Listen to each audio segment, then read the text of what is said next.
What's up, guys, and welcome to Press A Repeatedly. Justin Tomasello here with Chris Gold. Hey, everybody. And we got sick of just talking to each other, so we invited a very special guest, Alaina Tomasello. Hey, guys.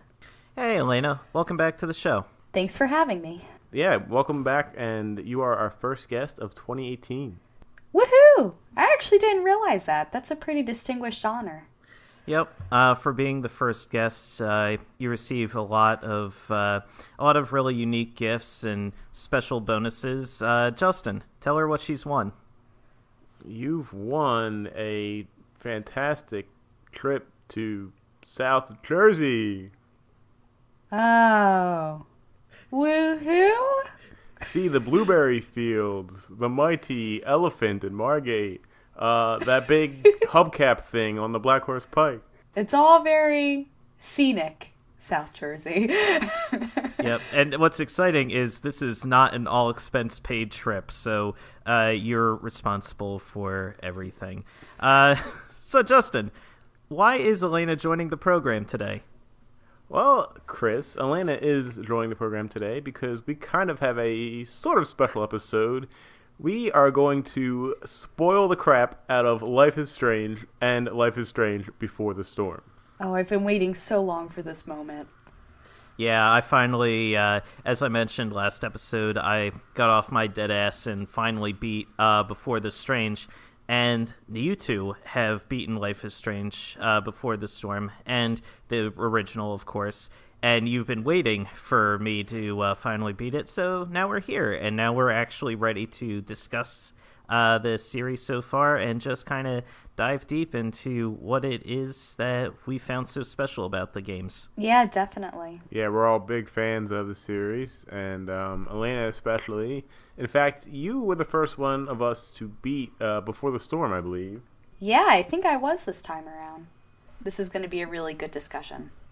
Yeah, I'm excited too. But before we get into all that, we've all been playing a lot of games recently. Alaina, since you're our special guest for today, why don't we start with you? What are you playing? All right, what am I playing? So, I actually just finished up a brand new demo that I started. And this is sort of a title I think some people have slept on just because there's been so many games upcoming and in the news as of late. But I decided to download a demo for my Nintendo Switch, and that title is Dragon Quest Builders. Oh, man. So I've heard so much about this game, and a lot of it is really good, so I want to hear your opinions. Yeah, I've actually heard a lot about it myself. It's, despite, not having as much, I guess, big fan reception when it came out, I feel like it kind of came out pretty quietly. The game has been getting really great reception, and trying it out on the demo, it was really, really fun. It kind of has like a Minecraft look and feel to it, but it has a storyline, which I really enjoy. And the art style is just so precious and beautiful and well done because it looks like Akira Toriyama's artwork. And for those who don't know Akira Toriyama, he is not only the artist behind Dragon Quest, but also the artist behind Dragon Ball Z. So he has a really iconic, really just likable art style to everything that he touches. And this game has like a little bit of a squashed chibi look to it. Like the characters are really cute and the landscape is really like sort of like a nice 3D environment, but it's blocky, just like Minecraft kind of is. It's almost as if the pixels were turned into 3D blocks, if that makes sense. But anyway, enough about the appearance of it. The gameplay has been a lot of fun so far. I thought that intro was really cute. They had a really nice tutorial. You have this goddess talking to you, and you're sort of underground in this crypt, and she's trying to teach you all about how you're this hero who's destined to rebuild the land, and the whole time your character is like, I want to get out of here. So she basically helps you build a way out. And then you get to come above and onto the land, and it's all like desolate and blocky and ready for you to build upon. And she sort of guides you through starting to build your very own village, getting your first villager. And it's nice because you have quests. You know, I don't really like Minecraft in the sense that there's too much freedom. If you're someone who really has a hard time getting into just straight sandbox games, this game seems nice because it's going to give you the goals to accomplish, but at the same time, you're building things the way that you want to build them. So I think that that's going to like allow for a lot of players to have some really creative ideas. So far, I'm like maybe like a day into the demo itself. Day game time, not real life time. Right. Okay, I was wondering if you had played the game for a solid day. That would be really great if I had the time to do that. But no, alas, it's just a day in game time. And so in essence, I think I'm still in the tutorial, but I've created a house for my one villager, and I also created a little workshop for her, and now she's going to build things, which is a cool element, the fact that you're going to have, like, the CP characters building as well.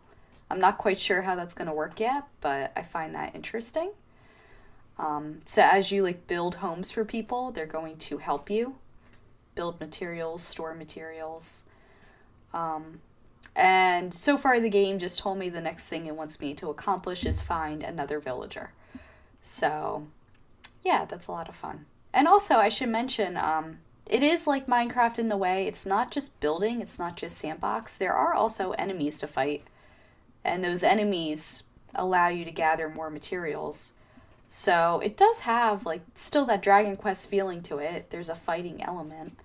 Plenty of alongside. blue slimes, I hope. Yeah. There's already some blue slimes that I've seen, so you're in luck, Justin. They're my favorite too, by the way, as far as Dragon Quest enemies go. The classic blue slime. Yeah, they're great. Mm-hmm. King Slime is probably my all-time favorite, though.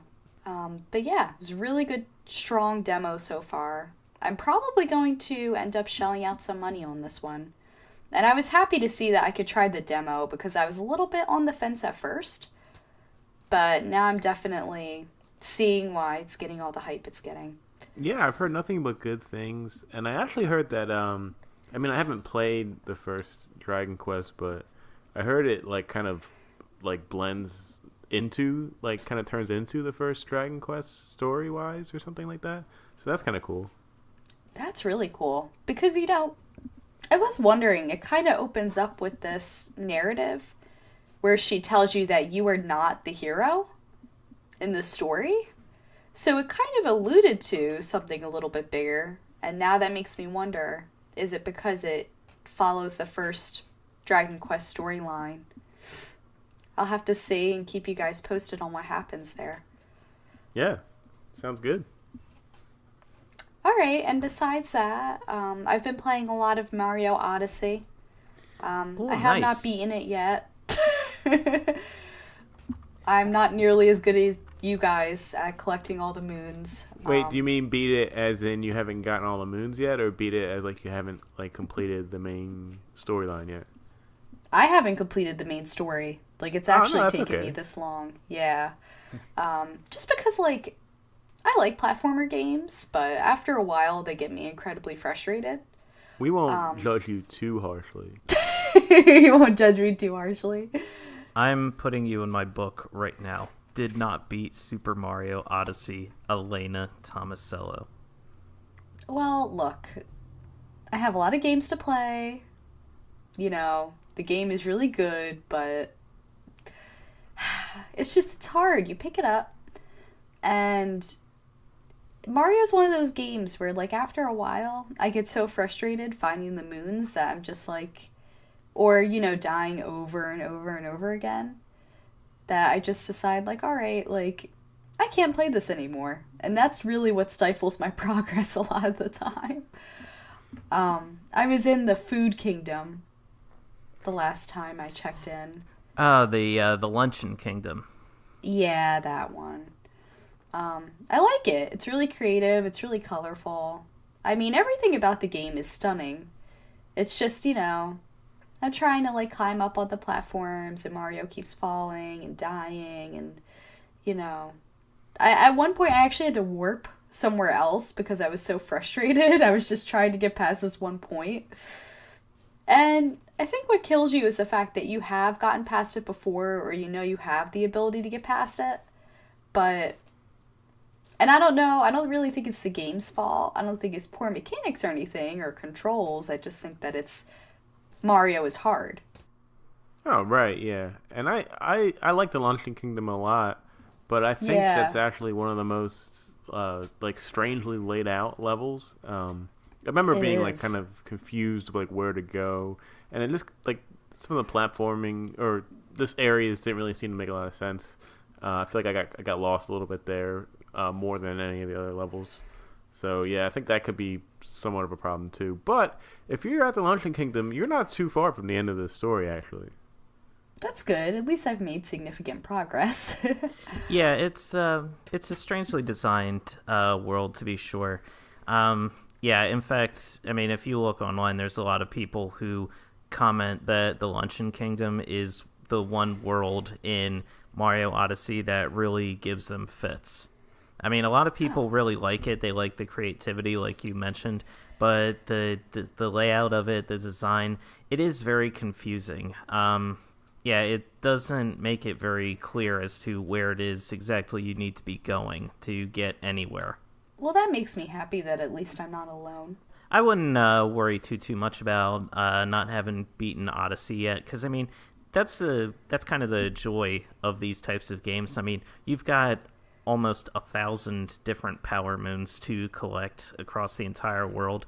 I mean, you can go at your own pace. You can take as much time as you need collecting everything.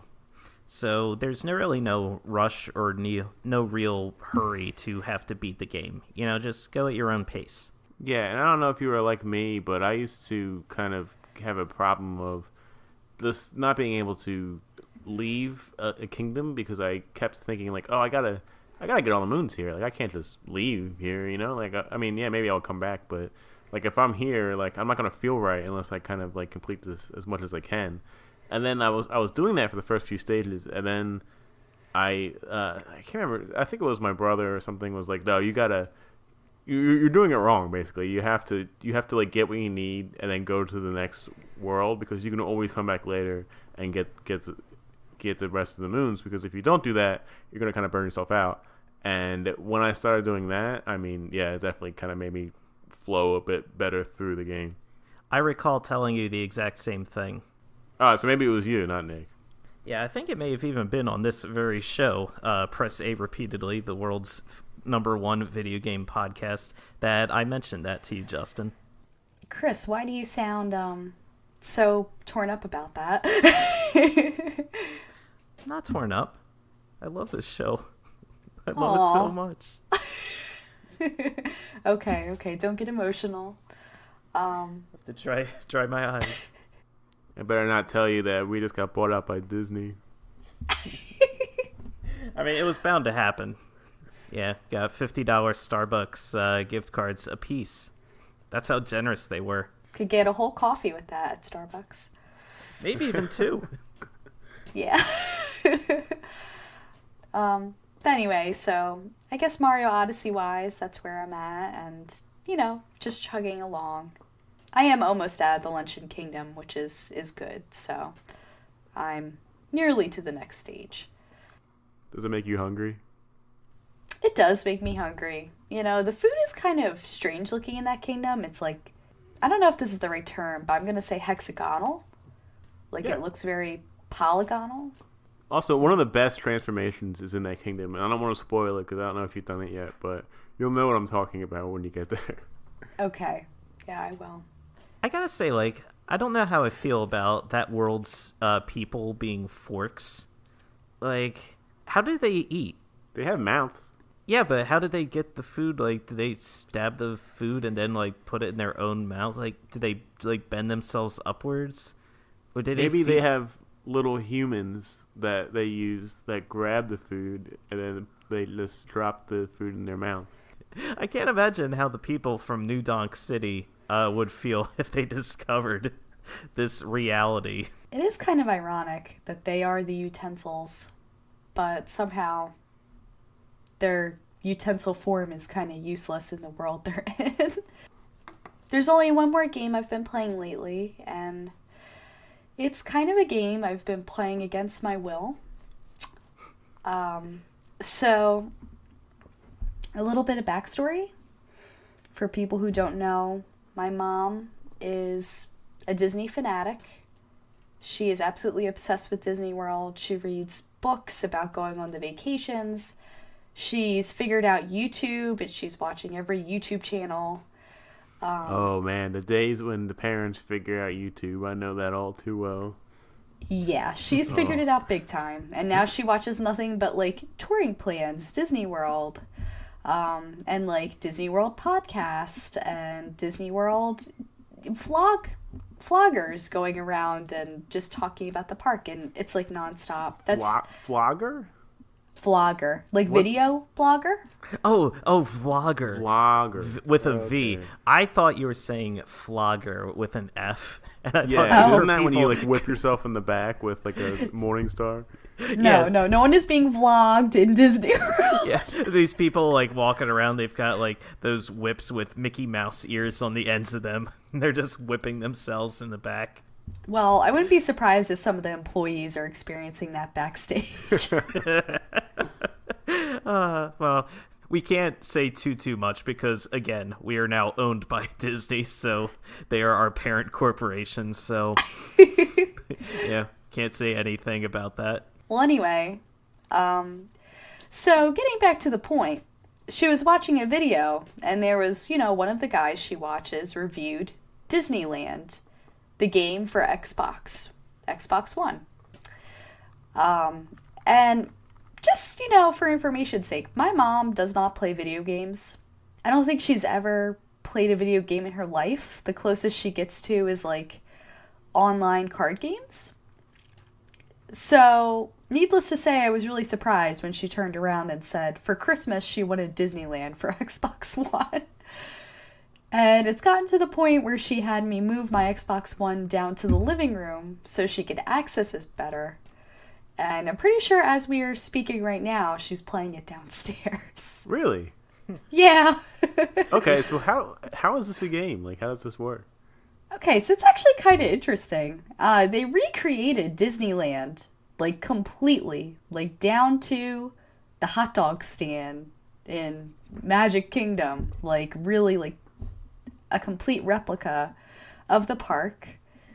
And it's a game, it's mostly for kids, I would say, or beginner level video game players, but you're this little character and you run around and you have to do pretty much like fetch quests for all the characters in the kingdom. And so, like, if you imagine, like, if you were to go up to Mickey Mouse, the mascot, like, that's what the characters look like, but they're animated selves, so they get to do, like, all types of fun things, and there's mini games that you could play too. But my mom really likes it because she pretty much just wants to be in Disneyland all the time. So she simply likes it for, like, walking around inside the game. And I was surprised that she got into some of the gameplay elements. Like, the other day I was sitting there with her on the couch and she was yelling at me, like, we gotta do Alice's mission. We gotta find the rest of, like, the teapot she's looking for. Like, you have to help me. So it's like, okay, Mom. So I'm, like, helping her, like, try to beat the game. But I'm surprised how quickly she's picked it up. She's actually gotten really scary good at it. And, yeah, so by force, Lewis and I a little bit have been, like, participating in playing this game. But I do have to admit, it's really not that poorly made. It's pretty good for what it is. Obviously, it probably wouldn't hold the attention of, like, the three of us, because we're, seasoned gamers. I guess is the way to put it. But if you're someone who just really likes Disney, or you're someone who's, you know, a kid and you want to play a fun game, like, there's not that many games out there nowadays that are quite like this in terms of it's completely child friendly. Like, there's nothing remotely violent about it, or adult about it. And sometimes that could be a really good thing, you know? Yeah, I mean, I think that's so great. I love the idea of parents playing games with their kids, especially when it's a parent who's never played a game before. And, you know, you guys love games so much. And there's something about how now you guys kind of have, like, this connection with your mom, you know, through something that you guys have grown up loving and still continue to. And maybe, you know, she's never really understood it a certain way. But, like, you know, now she's experiencing it and can see, okay, now I can sort of understand how something can appeal to a certain person. And, you know, like you said, like, she's getting scarily good at it. Like, this sounds an awful lot like when we showed my mom Animal Crossing, and she became literally like a god at the game and beat it before I did, and made so much money that she would just leave bags of money in front of my house so I would come out in the morning and just see like $10,000 on the ground. Like, it was insane. Oh my god. That's so great.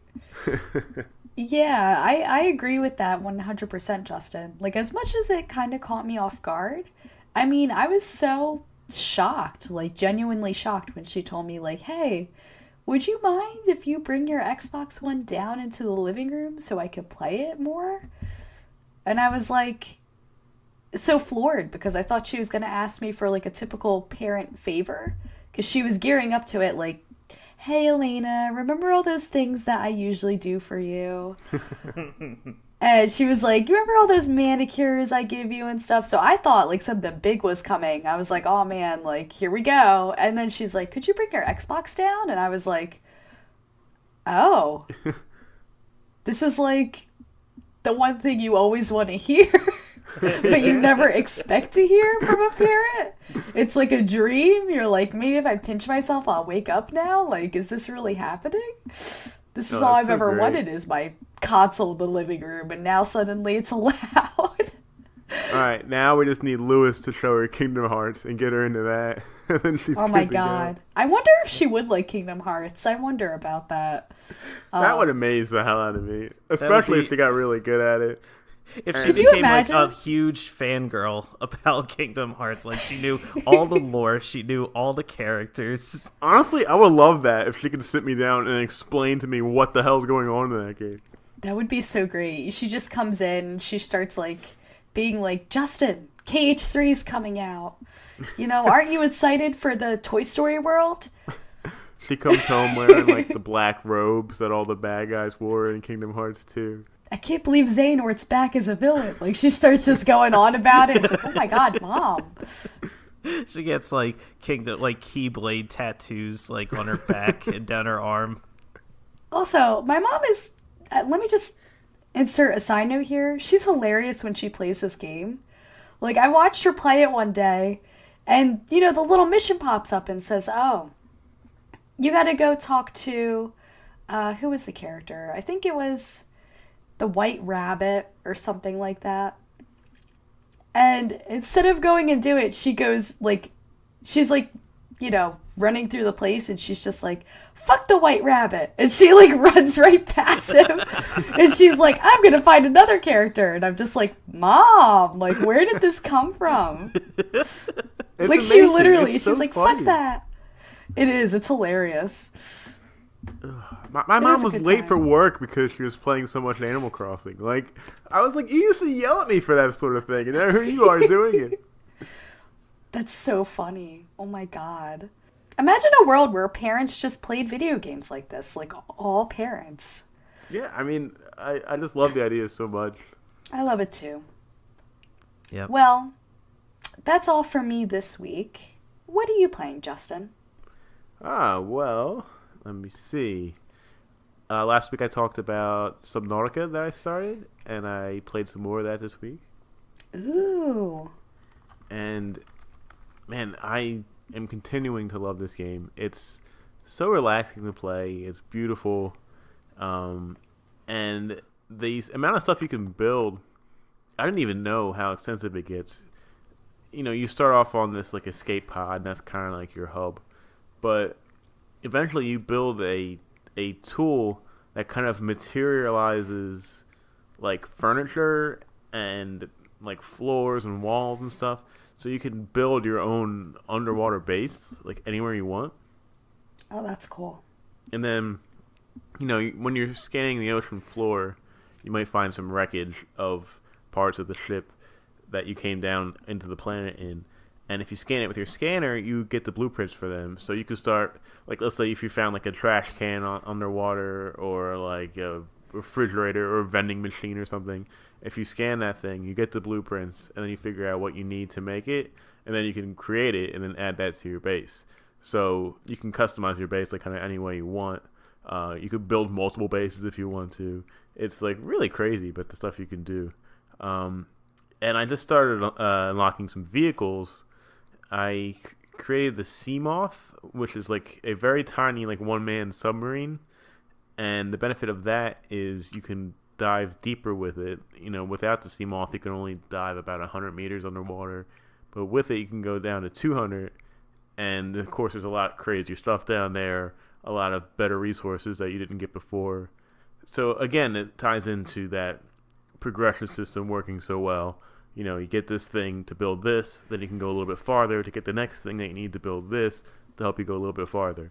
And, it really opens up the game that way. You get these distress calls that come in to your radio, and it's other people from that giant ship that crashed that you were in other escape pods. And it's like, hey, we are at this location. If you can make it to us, please come. We need some help. And sometimes you'll go there, and, there's like a giant hole in the escape pod, and they're gone. And like, maybe there was an accident, but like on one of them, there was a notepad left behind that said, oh, we figured out a way to get out. And we built this like, submarine kind of thing. So we got out. And then there's other ones that are down deeper into the water, below 200 meters, that I can't even get to yet. So I don't know what's down there. There are some big like metal caverns, or like hunks of the ship, right, that are kind of sealed off, but you can actually break into them if you create the laser tool. And if you create the laser tool, you can actually drill like a hole, into this metal box to get in there. And I'm assuming there's some really good stuff in there, but I have yet to make the laser tool because you need diamond, and I haven't found that yet. But again, like everything that you see, you're like, oh, I want to get in there, I want to interact with it. It kind of helps you drive yourself to kind of figure out, all right, what do I need to get there, and what's the fastest way for me to get it. And it's just really great, and it helps you, keeps you interested really in this game, And like I'm a few hours deep, more than a few hours deep now, and I still, I'm loving it just as when I started. So, I would say that it's got a pretty good lasting impression so far.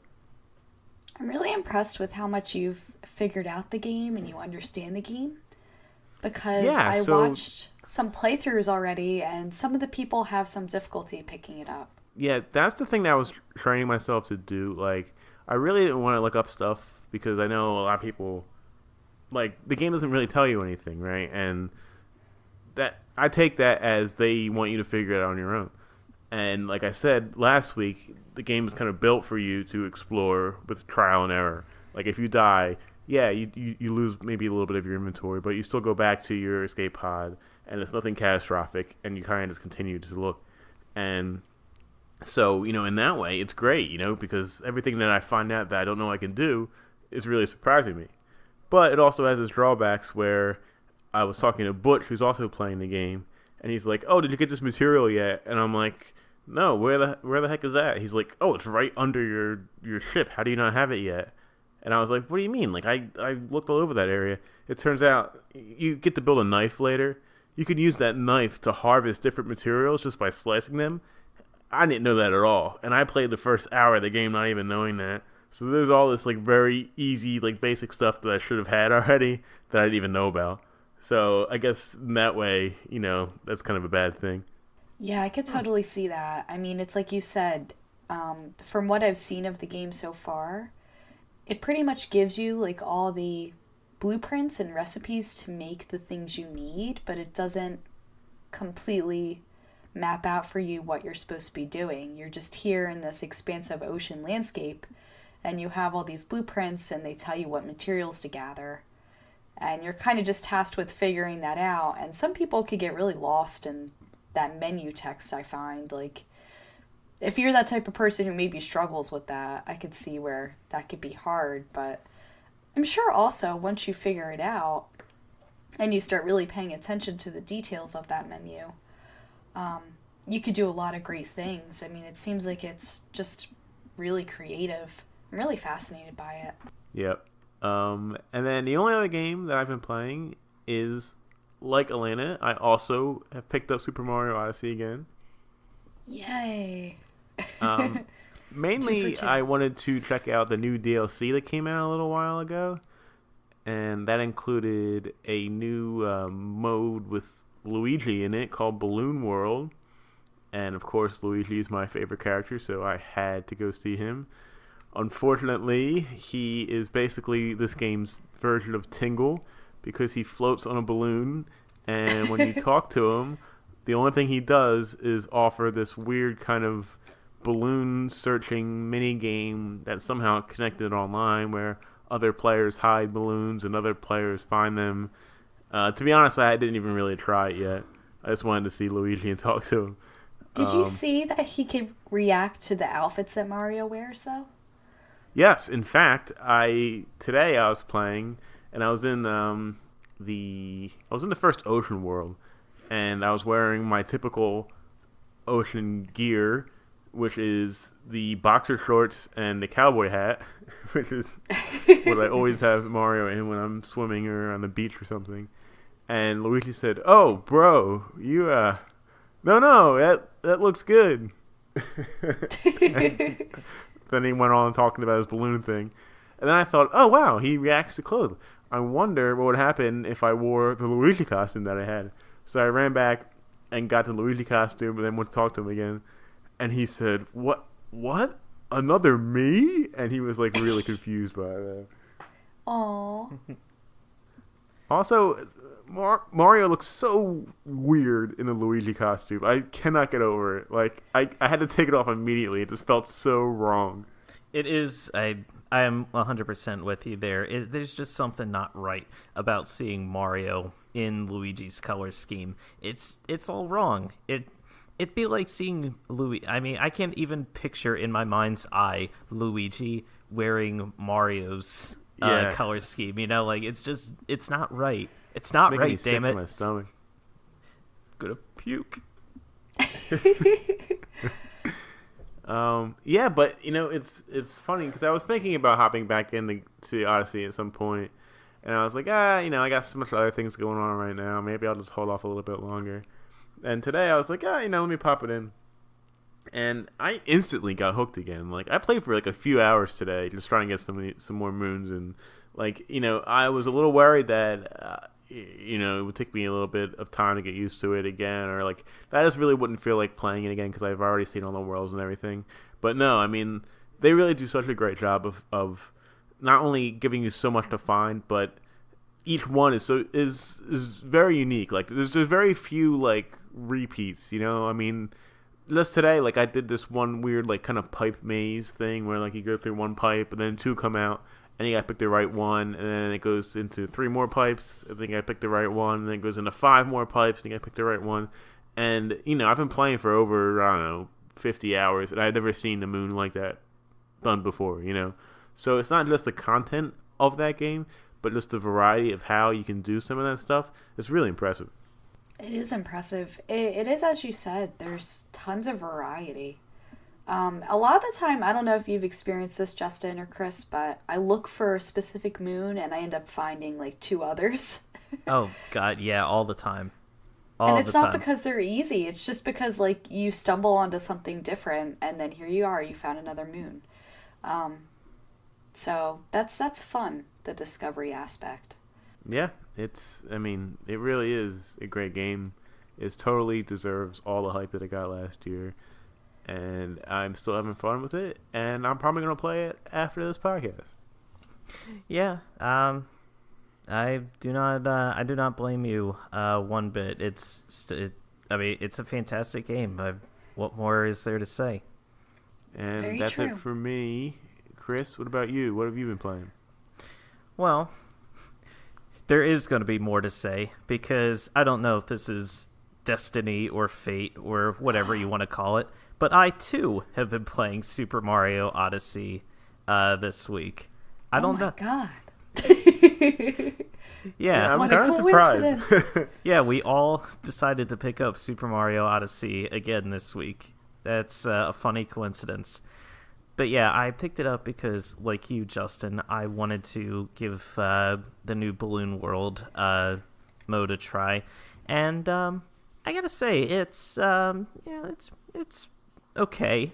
I mean, it's nothing amazing or fantastic. It adds like an extra multiplayer component to Mario Odyssey. Plus, you get the opportunity to see Luigi again. So that's all great and cool. But as for the actual gameplay of Balloon World, I'm not entirely sure it's for me. Because you jump in, right? I don't know, Justin, if you actually jumped in to play Balloon World at all, or if you were just talking to Luigi. No, yeah, I haven't tried it yet. Okay, so you go into Balloon World, and Luigi takes you to like this high up point on the world map, right? Well, on the lands map, depending on which kingdom you're in. And you can do either two modes. You can either hide it or find it. And hide it is exactly what it's described as. You have 30 seconds to go somewhere from that starting point way at the top and find a hiding spot for your balloon. And when you get there, you place it, and bam, that's the end of it. Now, the idea is other players will hop into find it mode. And if they see your balloon, like, you can select different users, and they have different, I guess depending on how well hidden the balloon is, there's different coins that you have to pay to be able to try to find that user's balloon, right? So you can pay like 10 coins for one person, and then there was like 75 coins for another person to try to find their balloon.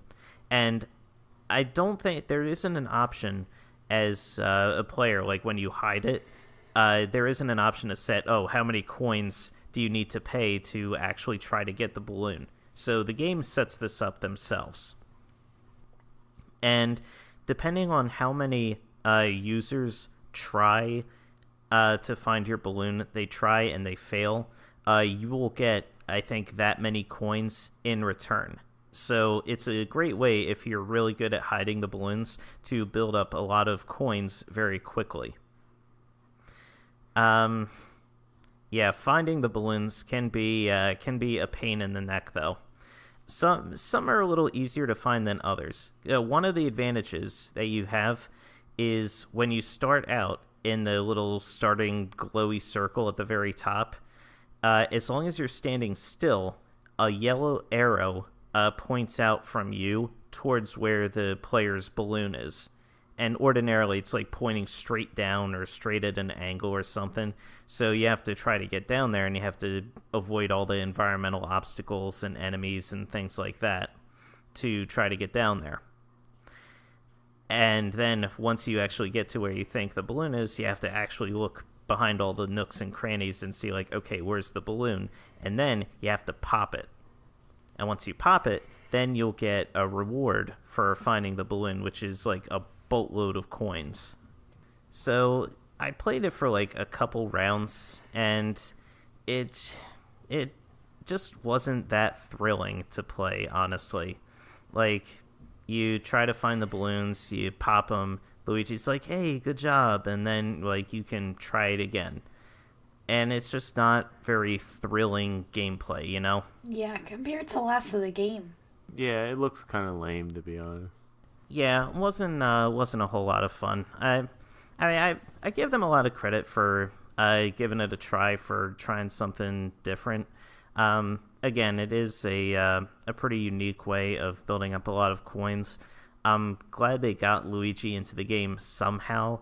I'm pretty sure you'd be with me on this one, Justin. I wish Luigi was in the game more of a playable role than... Dude, than I would pay $20 DLC to play as Luigi in Mario Odyssey. It's like, I mean, I don't know, it's a special case for me, but like, I don't know. It's just such a weird thing for him to be doing. It doesn't play into his character at all. Like, balloons don't even have like a any sort of relation to Mario in any way. He's wearing a freaking bow tie. He looks like such a dork. Like, I don't know.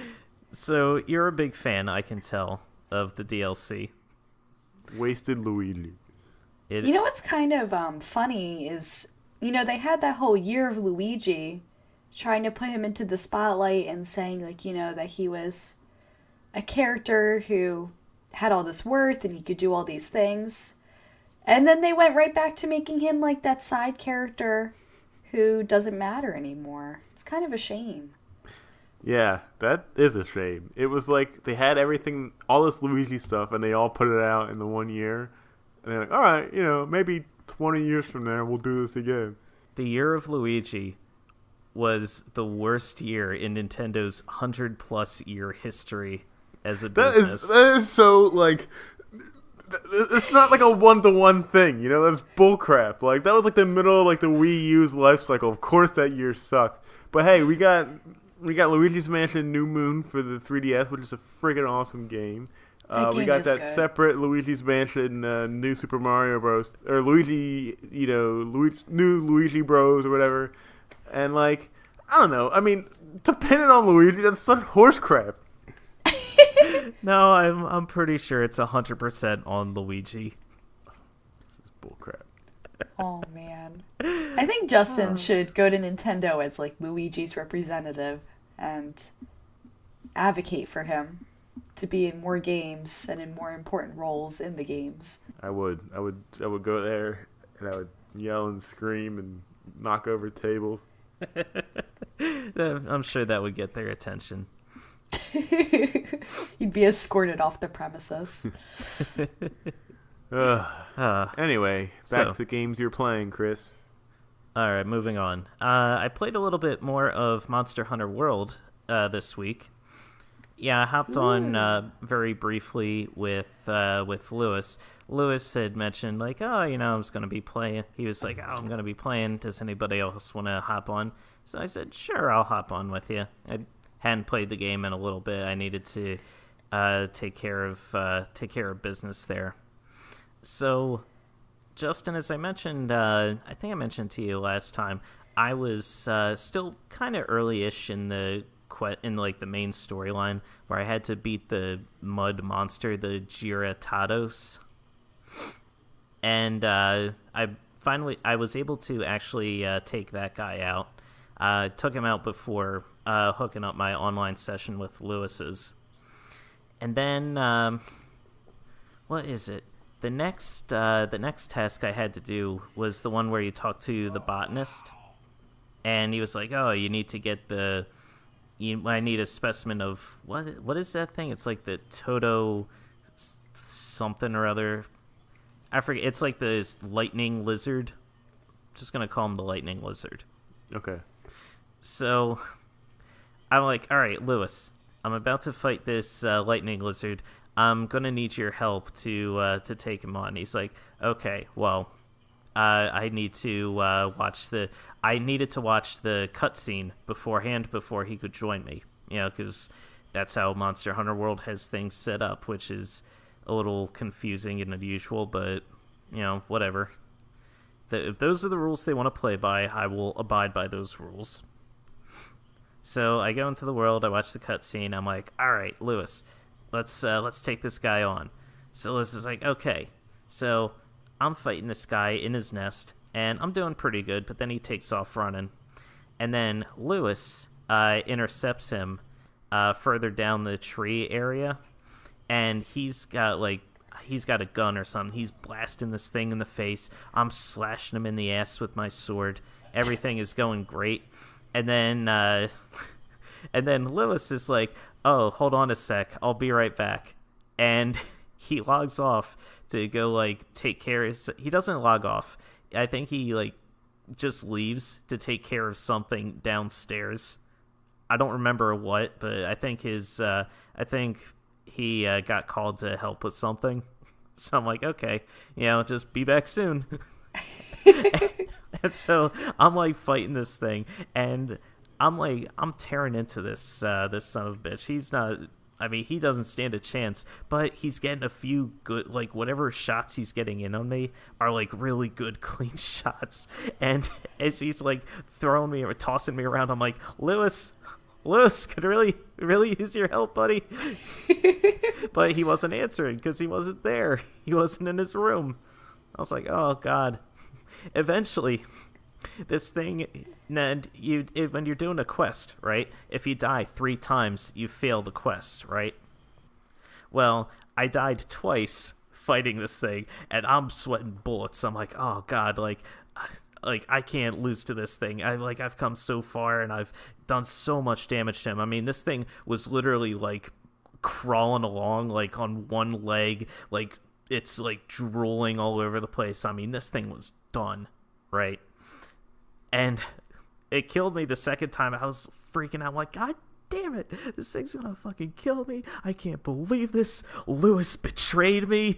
I was so upset. And then I got to the thing. I'm like, all right. I stabbed him once and he died. He was literally one hit away from dying. So I was like, stabbed him, and it was like, bum bum. And then Lewis is like, hey, I'm back. And then Lewis is like, oh, hey, you killed him. Great. So he starts carving into the thing and getting parts from him. Wow. I'm like, oh, whatever. I'm just going to let this slide. I was just so relieved to have finally killed this thing. That's so funny. Oh, my God. But yeah, so I got to say, we had talked about it before, how I wasn't really feeling Monster Hunter World too much whenever I'm playing it by myself. But I gotta say, when I'm playing with everyone else, when I'm playing with somebody else along with the crew and I'm communicating with them, that game is leaps and bounds so much more fun for me. I just don't really get all that much excitement or enjoyment when playing it solo, but when I'm with other people, that game is just it is a blast to play. Yeah.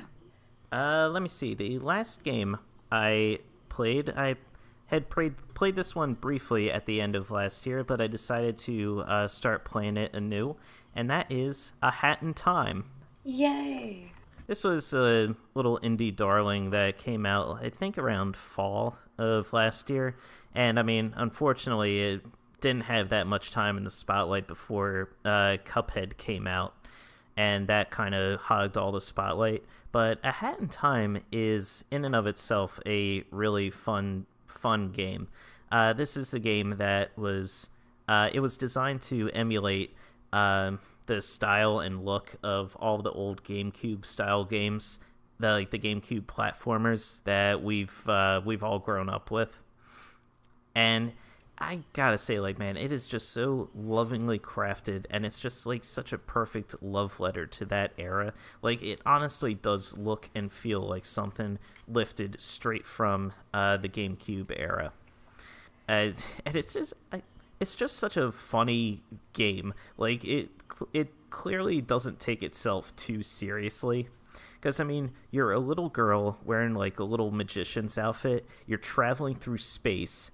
And the whole idea is you have to recover all of your hourglasses so that you can continue to travel through space. I mean, that's a ridiculous premise for anything. But yeah, it's definitely... from what I can gather, it doesn't really have much of a storyline, right? It's just, it kind of throws you right into it.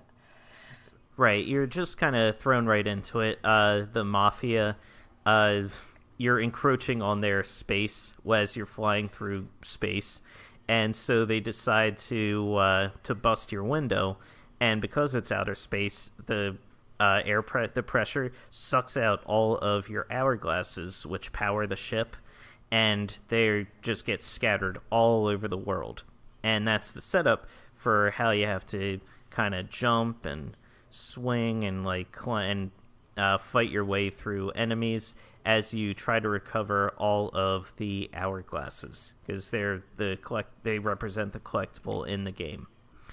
You have different allies, like there's Mustache Girl, who is a young girl about your age, but she has a very thick blonde, not very thick, but it's a very stylish looking blonde mustache. Is this out on consoles yet? I believe it is out on consoles. I think it's out on PS4 and Xbox One. As far as I know, there isn't a planned release for the Nintendo Switch just yet, but right now I'm playing the original release that came out on PC. But yeah, it's really a fun time. I just played the most recent chapter where you're in, I think it's the second world, where these birds are running a film studio, right?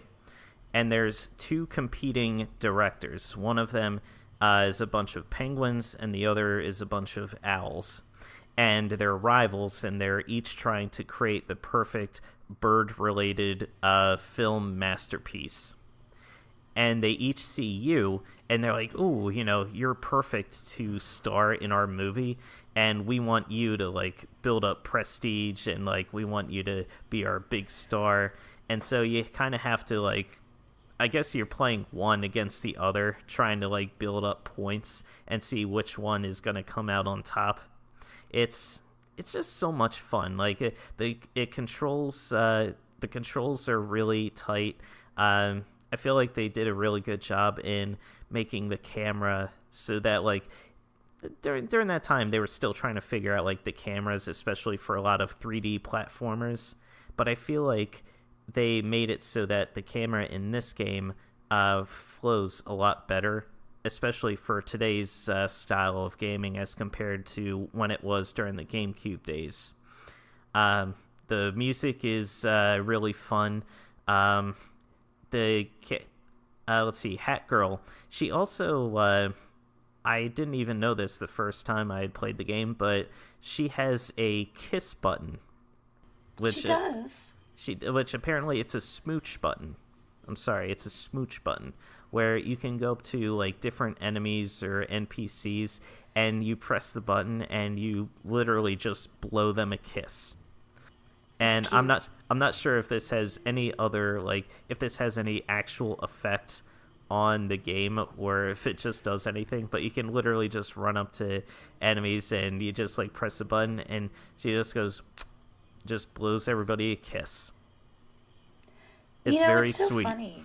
It reminds me so much of Mario. It's become such a normal part of our culture, but when you really think of the concept of Mario, the fact that it's this Italian plumber in a mushroom kingdom, it's really, really zany, but the game universe just acts like this is the way it is. And I kind of get that from your description of A Hat in Time. I mean, it is zany, it is silly, it's all over the place, but that's its charm. And it is what it is. It doesn't have to explain itself, and I like that type of artwork. Mm-hmm. Yeah, I absolutely recommend A Hat in Time to anyone, especially if you're a big fan of 3D platformers. Even just if you're not looking for nostalgia for the GameCube era, A Hat in Time is just in and of itself a really fun game. It's really well designed. You're gonna laugh a lot at the game's writing. Yeah, I recommend console or PC. Pick it up. All right. Well, with that, I think that's going to bring us into the Indie Arcade. Indie Arcade. If you remember, last week I gave Chris the game Maria the Witch to play. Chris was very excited when he was assigned that game, and he is ready to share his impressions. So, Chris, take us away. I just want to begin by saying I'm looking at my Steam library for Maria the Witch, and it right now is saying that I've played it for 4 minutes. And 4 minutes. 4 minutes. More than 3, less than 5. I got everything I would ever need to know about Maria the Witch from that 4 minutes of gameplay. So, Maria the Witch. You are Maria, and she is a witch. And she flies around on a little broom, and I believe that she is a mail carrier.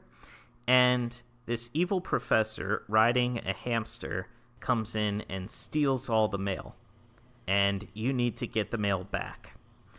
And it's like, okay. So then the game starts off with you just...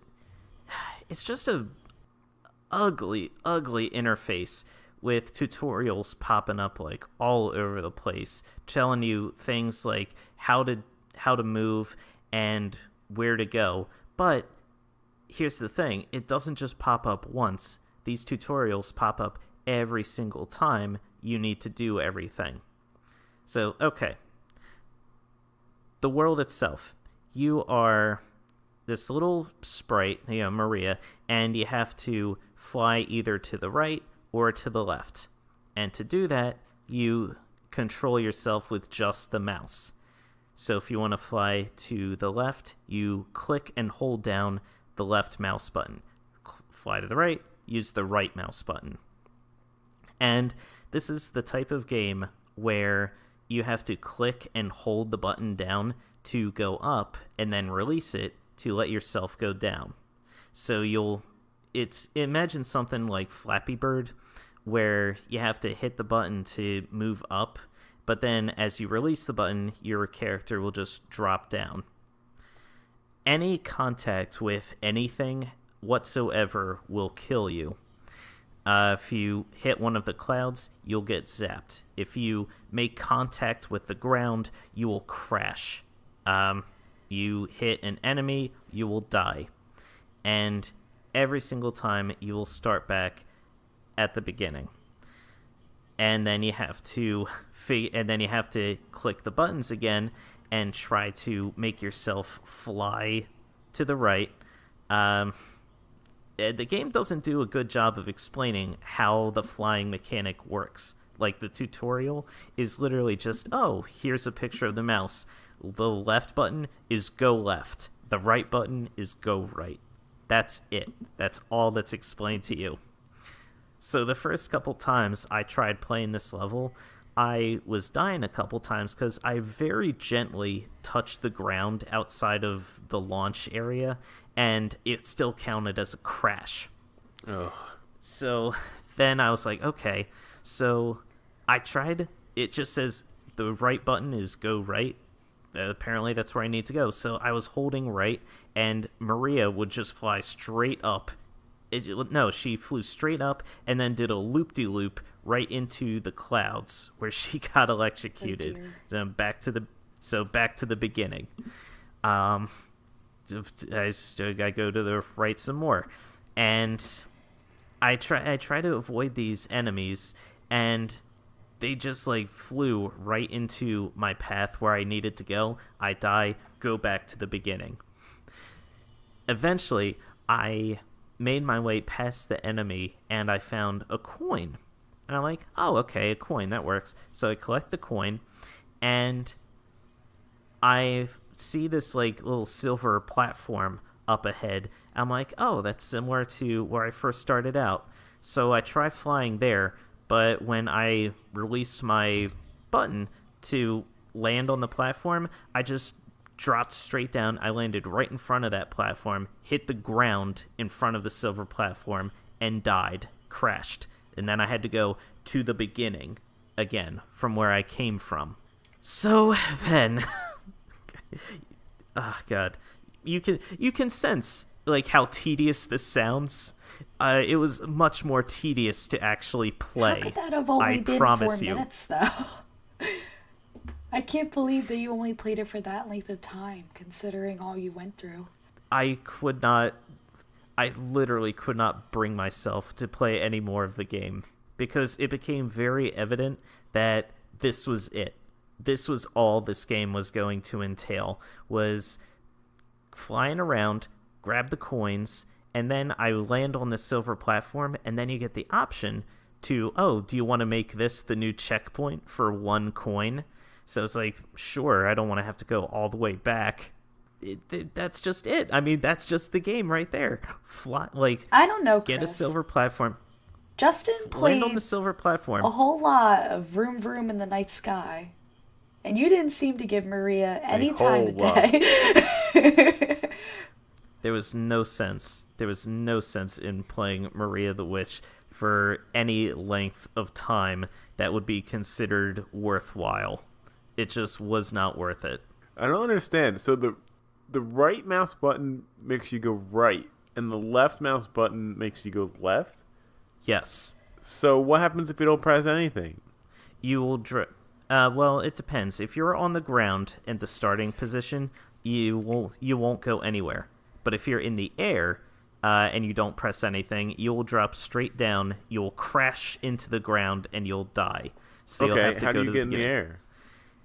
You hit the right button, which makes you fly. It makes you fly, because imagine like when you press the right button, you will fly, but you will fly up in the air towards the right. Okay. And then your momentum will carry you as you're like dropping down. So like if you're, depending on how fast you're going, you'll drop down to the ground kind of at that same rate. But then if there's an obstacle in the way, you have to kind of gauge like, how much momentum did I have? Do I need to like hit up or do I need to hit left to try to avoid this enemy? The control scheme just sucked. It was just not fun or good at all. Yeah, I had a miserable time trying to play Maria the Witch.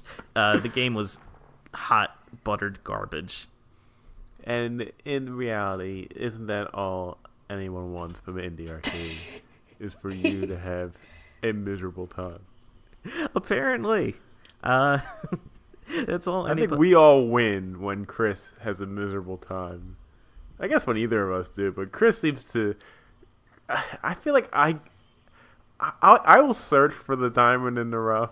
Chris has much less of a tolerance than I do. Oh, he has an incredibly low tolerance. Listen, Maria the Witch was one thing. Life of Black Tiger was a whole separate thing. Just, I don't know why I keep getting the short end of the straw on these indie arcades, but I don't know. I literally, as soon as I beat the first world, where at the very end, you get a piece of mail, and it's like, oh, okay, cool. And then you go to the next level, which just feels like the same level, but instead of going from left to right, now you're going from right to left. And apparently Maria the Witch was originally a mobile game, where I feel like that may work better as a mobile game, where you could like tap the screen to determine where you need to go. But a mobile to PC port is absolutely never ever a good time. And in fact, Life of Black Tiger was originally a mobile game too. Huh. Stop giving me these mobile to PC ports, you son of a bitch. Never. Fine, whatever. It's kind of interesting. It's what the people want. If you look at the artwork, it looks just like a ripoff of Kiki's Delivery Service. And I'm looking at it, and on the hamster is a small old man who looks just like Hayao Miyazaki. And I kind of wonder if that's intentional. Yeah, I read one of the Steam reviews was this guy very upset that the game sort of like flaunted these like Miyazaki like references and stuff, and then like that's what made the guy buy the game, and like he was so enraged by how much he was burned. Because it does, like, even in the background art, you can see like there's Mount Fuji. That guy looks like Hayao Miyazaki. The hamster, kind of, sort of, if you squint a little, kind of looks like Totoro from My Neighbor Totoro. Yeah, he does have a Totoro And of shape. course, and of course, there's obvious references to Kiki's Delivery Service. But yeah, this game is nothing like a Studio Ghibli product. Hayao Miyazaki would probably burn himself alive if he knew his likeness was being used in such a way. I don't know. Maybe he yeah. wishes that he could be in a game riding a giant gerbil. Maybe he wishes he were Maria the Witch. What kind of mail do you think Maria is opening? Do you think it's like student loan payments? I mean, she doesn't seem all that excited when she gets it.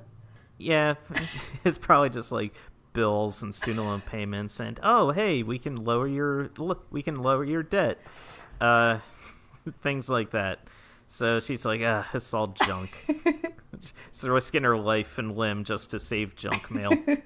But yeah, Maria the Witch. It's available for $4.99 on Steam and Nintendo Switch. Do not purchase it. Save your money. Do literally anything else. Throw your money in the trash before buying Maria the Witch. All right, fair enough.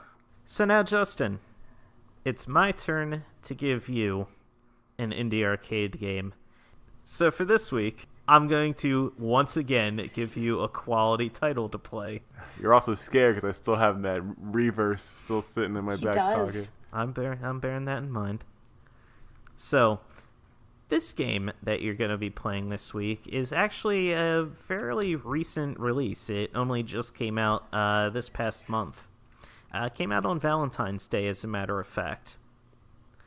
It's an indie game. It's a little roguelike game that is called Dungreed.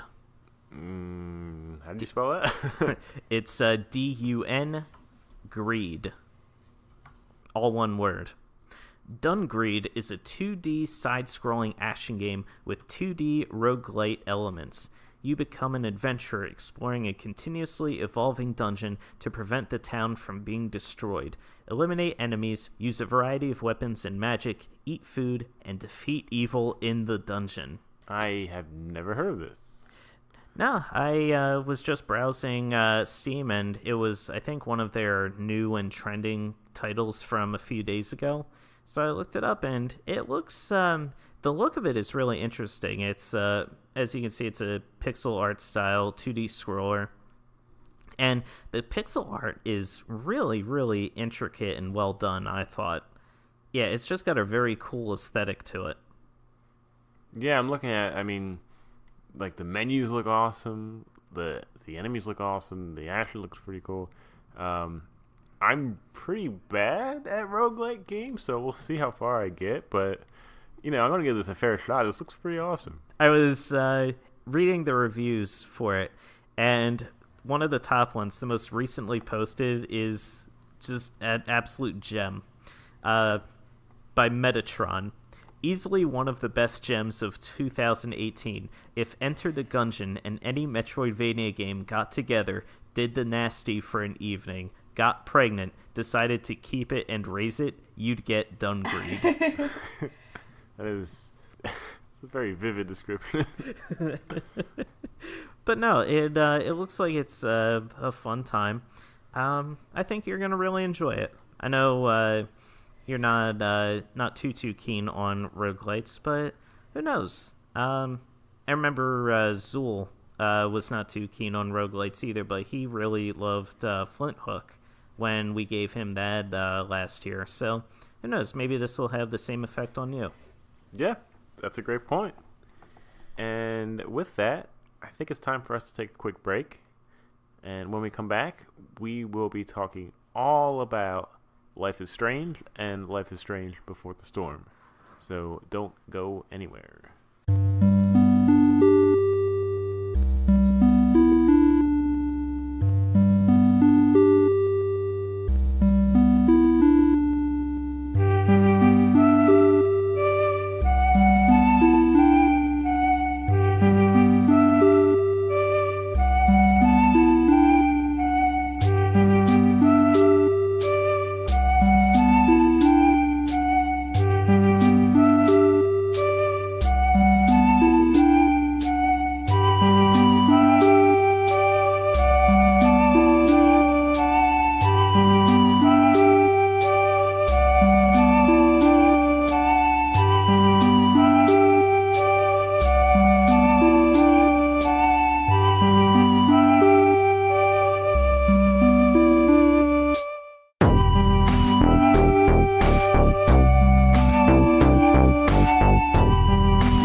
just had a bathroom break together in the same bathroom at the same time.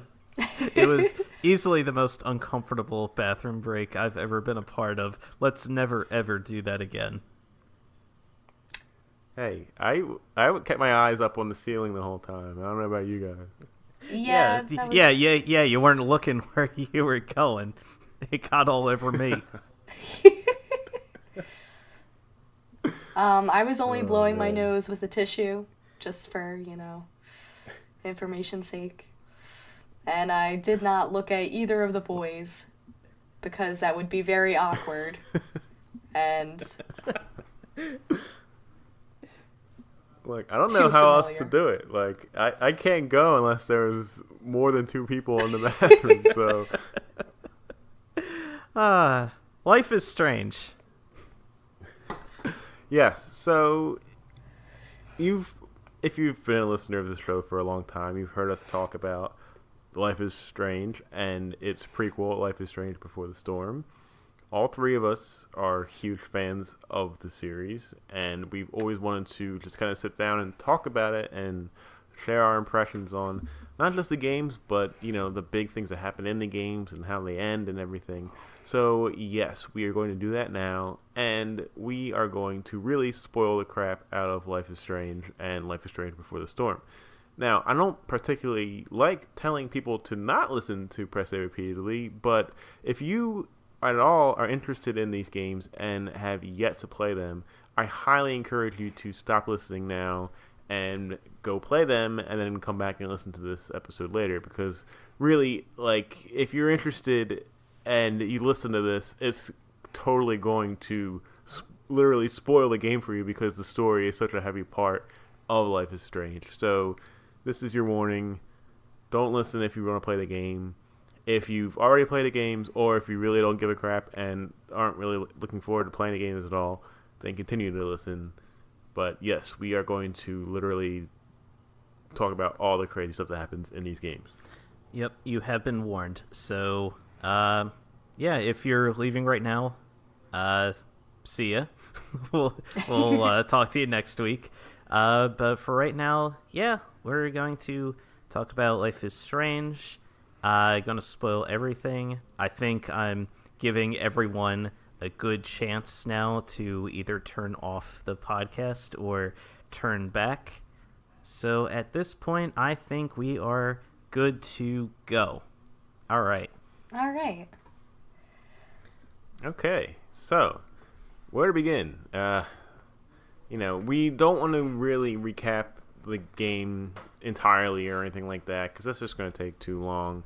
But real brief overview of the original Life is Strange is that you play as this girl Max, who finds out she has the ability to rewind time, and the story involves her reconnecting with her old best friend, who she kind of lost touch with when Max moved away from the town of Arcadia Bay. But when she moved back and went back to school there, she kind of started slowly reconnecting with Chloe, her friend from when they were younger. And a lot of weird, strange, if you will, things start happening in the town. And you kind of have to explore the town, kind of figure out what's going on, and use your newfound power to try and, like, basically get to the bottom of everything. And, just basically solve all the weird happenings that are going on in the town. And if the game sounds surreal to you, that is because it does actually take a very surreal turn, sort of supernatural. And we're going to dive into all of that. Yeah, most importantly, though, in terms of the story, Max keeps having these premonitions of a giant storm, like a massive tornado just off of Arcadia Bay that swoops in and destroys the entire town. And she's trying to kind of make sense of what is happening with these visions. Is this actually going to come to light? Is there a way for her to possibly save the town? What is the cause of this storm? Things of that nature. So that's one of the biggest underlying mysteries of the original game. The game was very Twin Peaks inspired. They actually have quite a few Easter eggs in the game, nodding to Twin Peaks and some other shows. So if you're curious, it's that high school sort of, slice of life setting amongst this very fascinating mystery with the characters, a lot of relationship building, and just in general, just a really powerful, story-driven text adventure, would you guys say? Yeah, definitely. Yeah. I would say visual novel maybe is what you would call it. Mm-hmm. But there is Yeah, still visual some novel. decent amount of interaction. Yeah, it's a very Yeah. very visual, story-driven adventure type games. Mm-hmm. Now, I guess just kind of, let's just dive right in. We were talking about spoilers, so towards the end of the game, like when you had to make the choice between either sacrificing Chloe or sacrificing Arcadia Bay, like how much did you guys labor over that decision? Because I was in agony over that decision for like a good half hour at least, trying to figure out what to do. I don't know. For me, well, I kind of had an inkling what was going to happen because I'd been following the game's presence online. So, unfortunately for me, I kind of knew that choice was coming. But B, I don't know. For me, it always seemed like the two choices weren't that hard to make because one seems to fit the story the best, which would be, unfortunately, sacrificing Chloe. And then the other just seemed like, I don't know. I like it for effect, but it's definitely out of character for both of the characters to make that decision. Especially, leading up to that scene. Because there's this very dramatic, really cool sequence when you're walking through the storm as Max and you're saving the people of Arcadia Bay. You have an emotional goodbye sequence, with some of the main characters.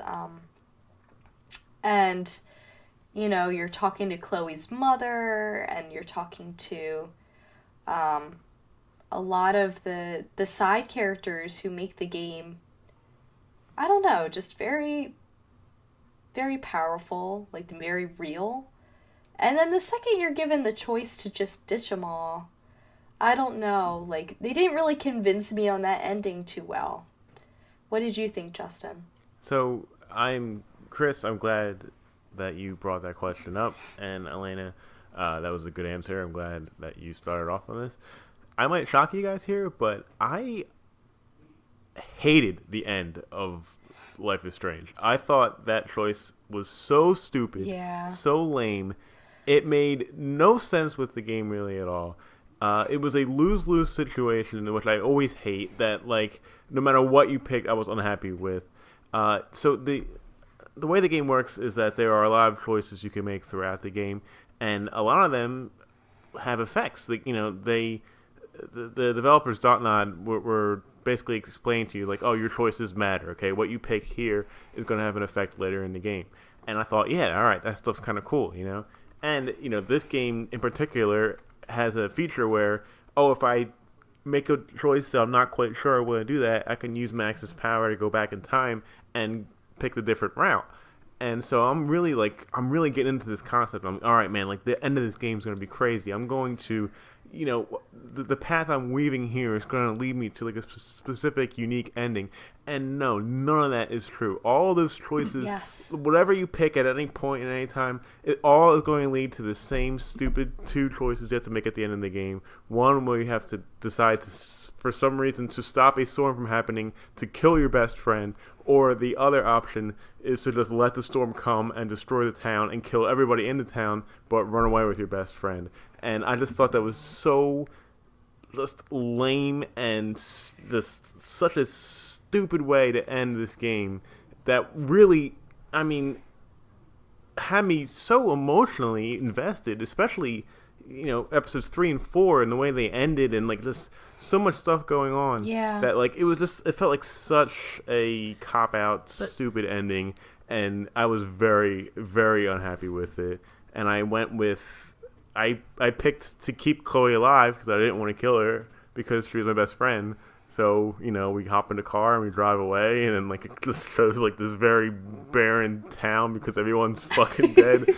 But, whatever. Like, at that point, I was so done. I was just very disappointed with the end of Life is Strange. Did you ever see the other ending, Justin? I did. I immediately, after choosing the one, I went on YouTube and watched the other.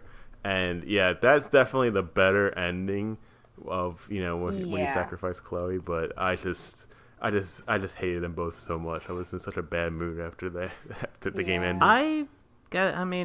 I don't disagree with your opinion. I mean, obviously your opinion is your opinion, but for me, I felt like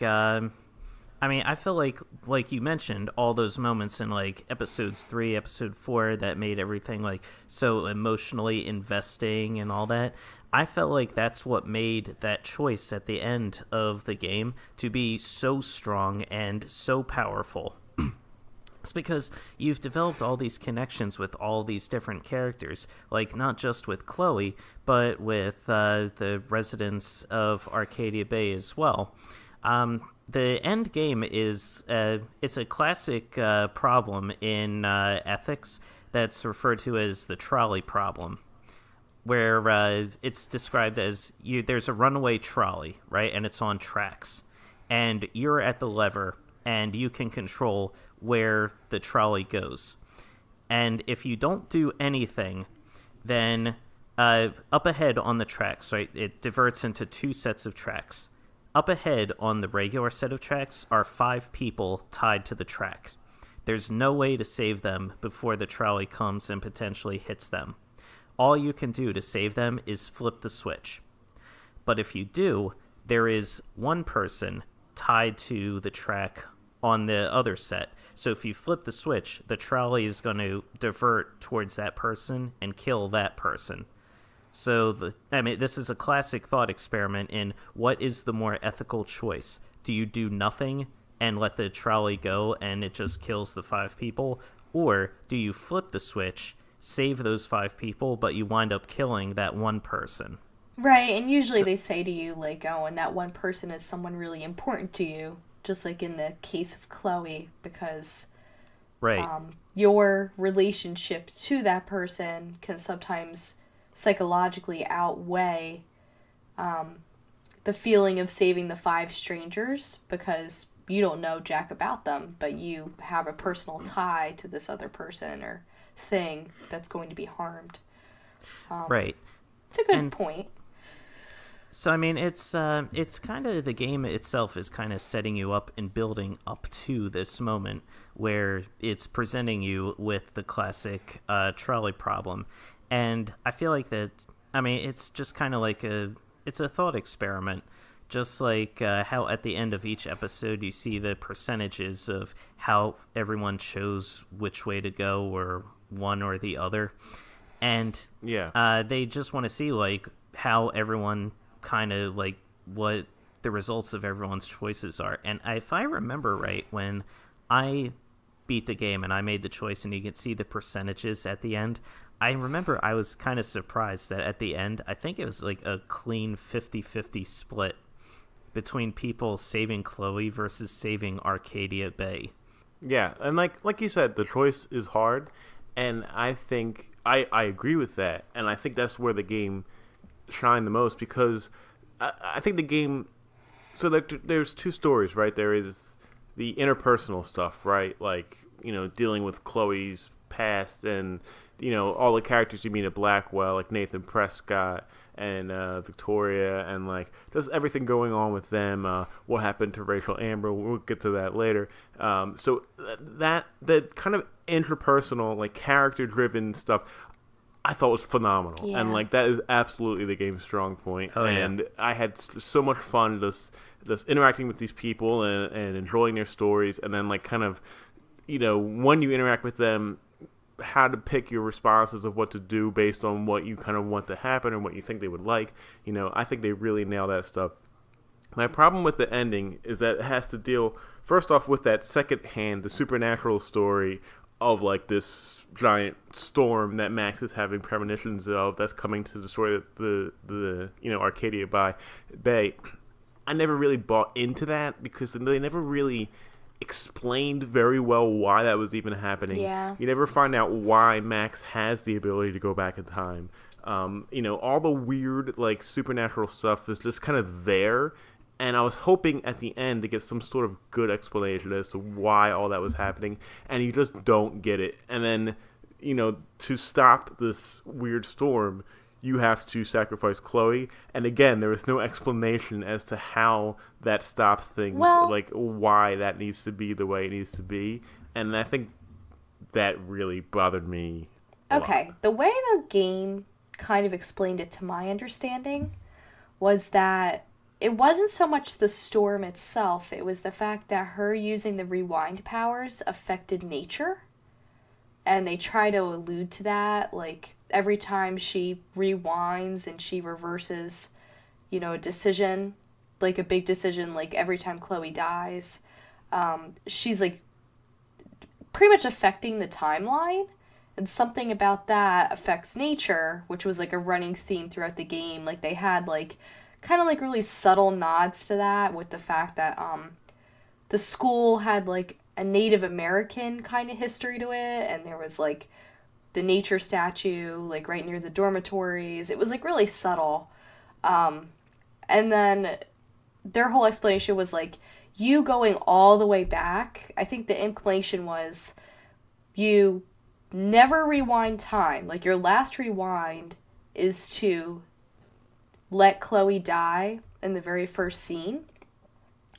So you go all the way back to that moment through the photo, and then at that point, Max cannot rewind anymore, because if she rewinds, the same stuff is going to happen again. So she pretty much has to sacrifice not only Chloe, but her ability in order to restore a sense of normalcy to Arcadia Bay. But then they have that weird teaser at the end with the blue butterfly, which, I don't know, alluded to something that, like, she might get her powers back, or she might be able to change something in the sequel. But that was what I understood about the storm stuff, is it was just, like, supposed to imply that she messed too much with nature, and it, like, unleashed total chaos. Which, I don't know. But I feel like what Justin was kind of saying, and it's an excellent point, is we understand that, like, I understand where you're coming from, that the storm is brought about as a consequence of her actions and as a result of her attempting to constantly save Chloe's life and try to keep her living in a reality where, frankly, I mean, she did need to die. That was what nature was trying to tell her. But the question, I suppose, is just that, I mean, the game itself is presented as very realistic, and everything is handled very maturely, and there isn't really too much bizarre supernatural effects going on. How does Max just suddenly have the ability to rewind time? Like, where did that come from? Why? Oh, well, that's true. I mean, there is no explanation for that type of thing. Like, and it's obvious that this isn't something where she's like, oh, I'm Max and I've always had the ability to rewind time. I mean, she only just realizes it in the very beginning of the game. So she never had this opportunity, like, all the time. It just sort of developed. And then a couple days later, it's just not there anymore when she realizes the abuses of using this power. But the game never really makes it clear, like, how exactly that came about. Like, why could she rewind time in the first place? Yeah, I think the creators were trying to avoid, like, a origin story, if I remember them talking about it, because they said, like, they wanted to dive right in and, like, not waste that much time establishing why she got the powers. But I agree with the both of you. I mean, there should have been some type of resolve at the end that kind of revealed, like, what was the purpose of it all, because basically she undoes everything that she did. I mean, even the characters, if you think about it, she went all the way back in time to the place where none of them are going to remember her actions. The only thing that kind of benefited was, like, she was a dynamic character, she changed. So there's the implication that, like, going forward, she made the proper changes to, like, you know, solve the mystery, arrest Jefferson, and Nathan Prescott, be there for the people she wanted to be there for, be a better person, but I don't know. What do you guys think about all that? I don't know. Like I can understand that. It could just be the developers and the writers being like, oh, this is sort of a wish fulfillment type of power. Where when you're a teenager, and heck, even now when you're adult, you wish you could have the power to rewind time and undo a lot of terrible things and unsay a lot of things and make different choices if you had the chance. And the game is presenting itself as like, what if you had that chance? What if you had that opportunity? And it's sort of like a monkey's paw type situation where right. be careful what you wish for. Mm-hmm. But I don't know, like there was just some inconsistencies, I guess, with how the time travel powers were displayed. Like, let's talk about Kate.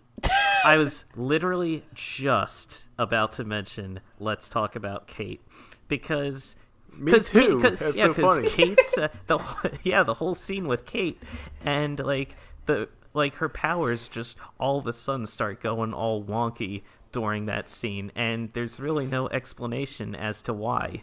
Okay, so right before we get into that, let's go around the room here.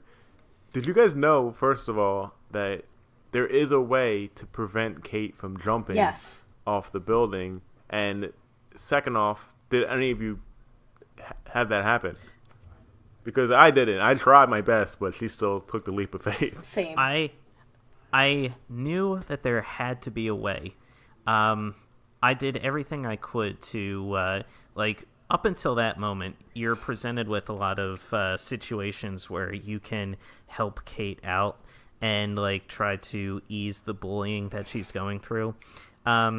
If you're listening to this, Kate is one of Max's classmates, and at the high school that they're all boarding at, Kate is a very religious type of person. She's very conservative in her behavior, and a bunch of the assholes at the school invited her to a party under false pretenses, and they got her drunk and filmed her acting in a way that was very inappropriate and very out of character for Kate.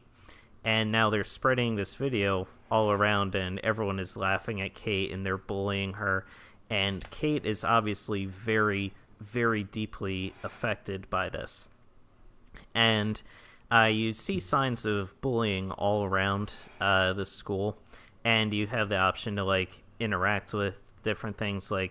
There's this insult on the girl's bathroom mirror that you can smear and write a different message instead. Things like that. And all of these little moments where you interact with Kate build up to the moment where Kate is trying to jump off of one of the school buildings, off of the girls' dorms. And Max, at the end, she kind of tries to talk Kate down from the ledge of the building, and you cannot rewind time at this point. Whatever happens with poor Kate. And so you kind of have to remember all of the different decisions you made, all of the dialogue that you've had with Kate up to this point, and you have to remember it all.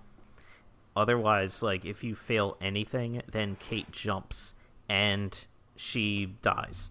And Yeah, and all the answers that you pick from all sound like plausible things. Yeah. So I remember just being what's more important to you? And it's my family, my friends, or I don't know, my teachers or something. And it could have been any one of those things. And I was I don't know what to pick. Her family. And she's oh, I hate my family. I'm oh, yeah, well. that's so true. Oh my god. Yeah, that's very true. And that's the thing too. If you go back and watch the dialogue option, the the different dialogues you can have with Kate and all the different clues that are in her dorm room, you can kind of get a sense of what the correct answers should be. Okay. Not to interrupt you, but here's the kicker. I explored her room like head to toe, and I found the clue that's supposed to help you so that she does not jump off the building, or that, she doesn't die, essentially. She just gets hospitalized. I think either way she jumps, because she does end up in the hospital, if I'm correct. But the clue was on the back of a letter. It was a letter from her father, and he was the only one that gave two shits about her. And it was like, oh, hang in there, Kate, sweetie. I love you very much. Like, you're doing just fine. Like, we love you. And her mom and her siblings are, like, total dicks. And you find that out from being in the room. And I knew this information. And I knew it, and I still messed it up. And it's one of my life's biggest regrets, to be honest. I am so torn up about it. Well, it's crazy. Yeah, I didn't even think this decision was going to come to me when I'm playing the game. So I was in Kate's room. I talked to her for a while. I snooped around here and there. But, I didn't think I'd have to memorize all these things about her and that this would even happen, So it was crazy. And it felt more real to me, I guess, because... if I was in that situation and, I have to, I was trying so hard to stop her because I was really scared. I was like, could this really happen? I can't rewind time here. So, I'm trying to say things that I think would work, and maybe one or two of them were not what she wanted to hear. And, that was for me one of the most stressful parts of the game. It was trying to talk Kate off of the building, and I tried my best trying to talk to her and be like, it was like, and then it was like, oh, what about your family? And then you get the option, what would your father think? What would your mother think? And I didn't remember anything about it. I was like, her mother? And she was like, oh, my mother wouldn't care about me. And then she jumped, and I was like, no. I screamed. I literally screamed. I was like, no. And then I was like, I had just had my head in my hands. I was like, oh God, it's like, God damn it. So sorry to interrupt, but that's the end of episode 2. Yes. Right? Yeah. And so episode one is a little weak, right? It's not really much going on. It's a lot of exposition, right? Because they're establishing things. Yes, yeah, and a lot of people I remember were kind of low on the game when episode 1 came out, and I was like, I really like this. I want to see more of it. So I, no idea what to expect. Episode 2 kind of starts the same way. Then things start to build, and then that crazy event is how episode 2 closes. Episode 3 has a huge event at the end of it. Episode 4 has a huge event at the end of it. And episode 5, of course, is the conclusion of the game. So that was the end of episode 2. At the end of episode 3, if you remember, you kind of go back to an alternate reality where you prevent Chloe's father from dying in a car crash. Yes. And Chloe's father died in a car crash, and it is pretty much directly related into how Chloe, has this hatred for the world and has become such a rebellious teenager. And, again, we'll talk about this later, but Before the Storm goes into that with a lot more context. But at the end of episode 3, through the weird supernatural magic powers that Max has, she figures out how to go back in time into a Polaroid picture that she finds, and basically you go through a series of events to prevent that car accident from happening and to prevent Chloe from losing her father. And then you fast forward back to current day, and because you screwed with time, you go over to Chloe's house, and Chloe answers the door in a wheelchair, and she is completely paralyzed from the neck down. And that is the end of episode 3. So I want to hear how your reaction to that, and how much of a shock value that was to you? That was that was a complete shock. Yeah, that caught me 100% off guard. Because I mean, like, especially the game establishes, like, up to that point, like, you saved Chloe's dad's life, and in this new reality, everything is fine. Like, everything is great, everything is good. The sun is shining, the birds are chirping, children are laughing and playing in the fields. I mean, everything is absolutely 100% wonderful. And that should have been my first clue that something was wrong, something was amiss. Because then I was like, let's go see Chloe. And then she answers the door, and I mean, she is in a wheelchair. She's got, like, breathing tubes and all sorts of, like, she is in a very very bad state. And I was just floored. I was like, oh my god, like, what happened here? I was shocked. Yeah, I think my reaction, I was kind of thrown off guard more for the story, because in the flashbacks, they keep talking about how, like, I guess Max is talking to herself, like, internally monologuing about how Will died. And he died by getting into a car to pick up Chloe's mom from the grocery store. He got T-boned. And so, to me, it was always implied that Chloe wasn't there for that. So I was really like, oh, so we saved Will. How could anything possibly happen to them because Chloe wasn't there for that? Surely, everybody is safe. And does anyone remember how they explained how she got injured? Was it that she became the car accident victim? Because whatever it was, I know I was confused at first, and then it clarified it. I don't remember, actually.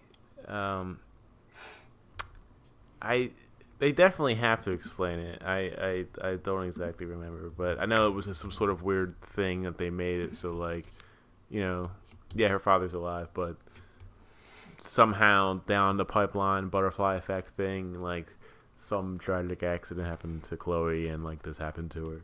Let me see. I'm kind of looking at it. Let's see.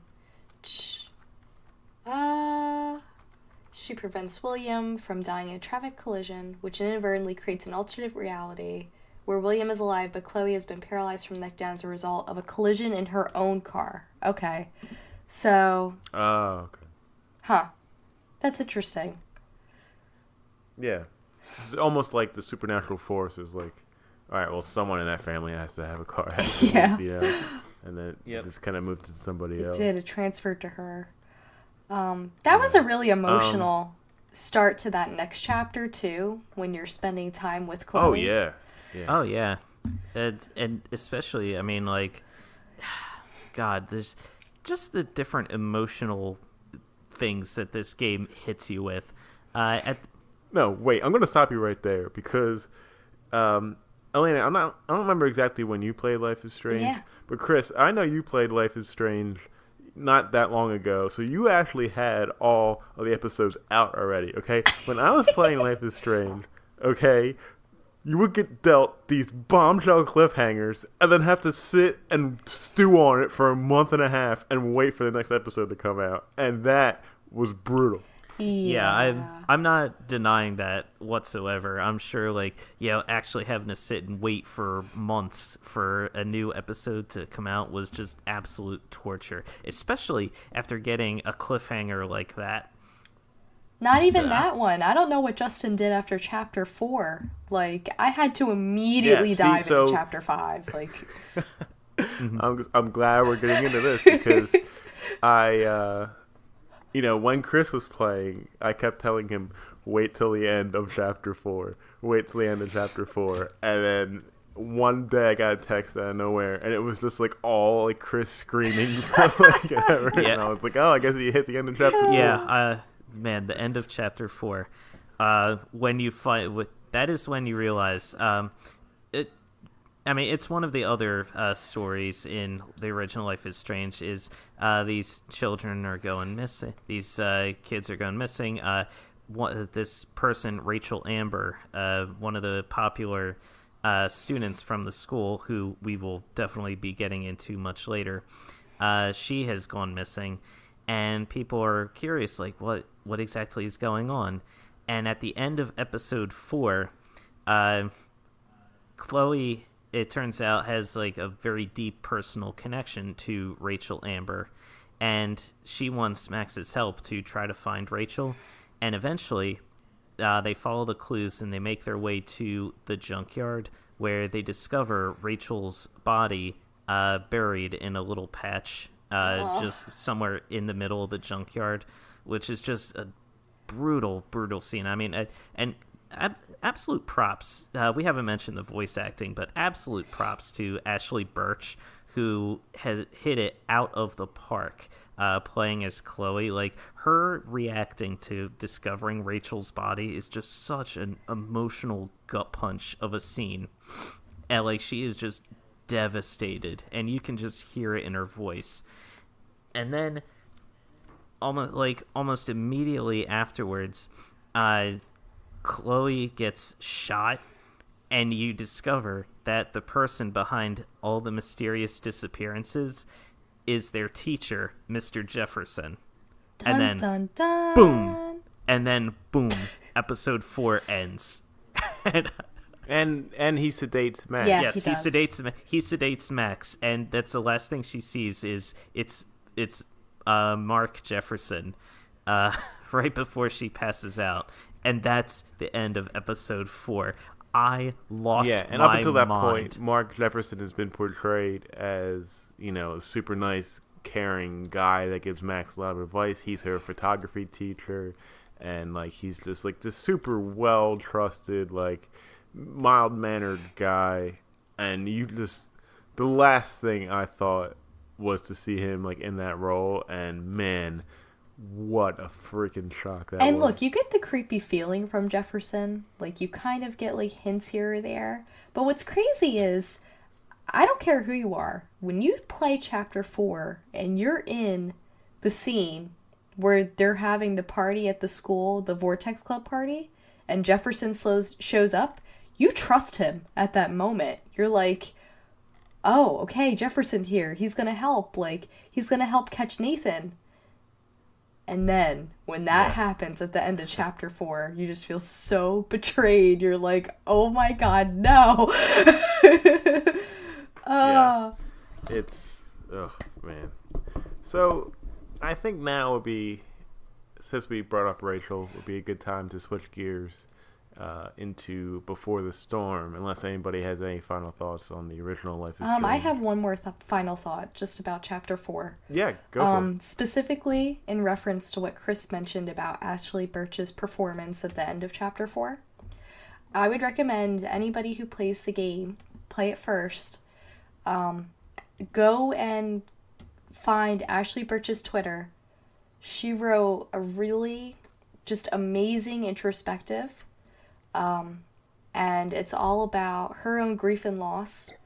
She lost a loved one that was her partner, and he died really tragically. And she said that Life is Strange was what got her through it, and that scene was the first time she cried over her partner dying.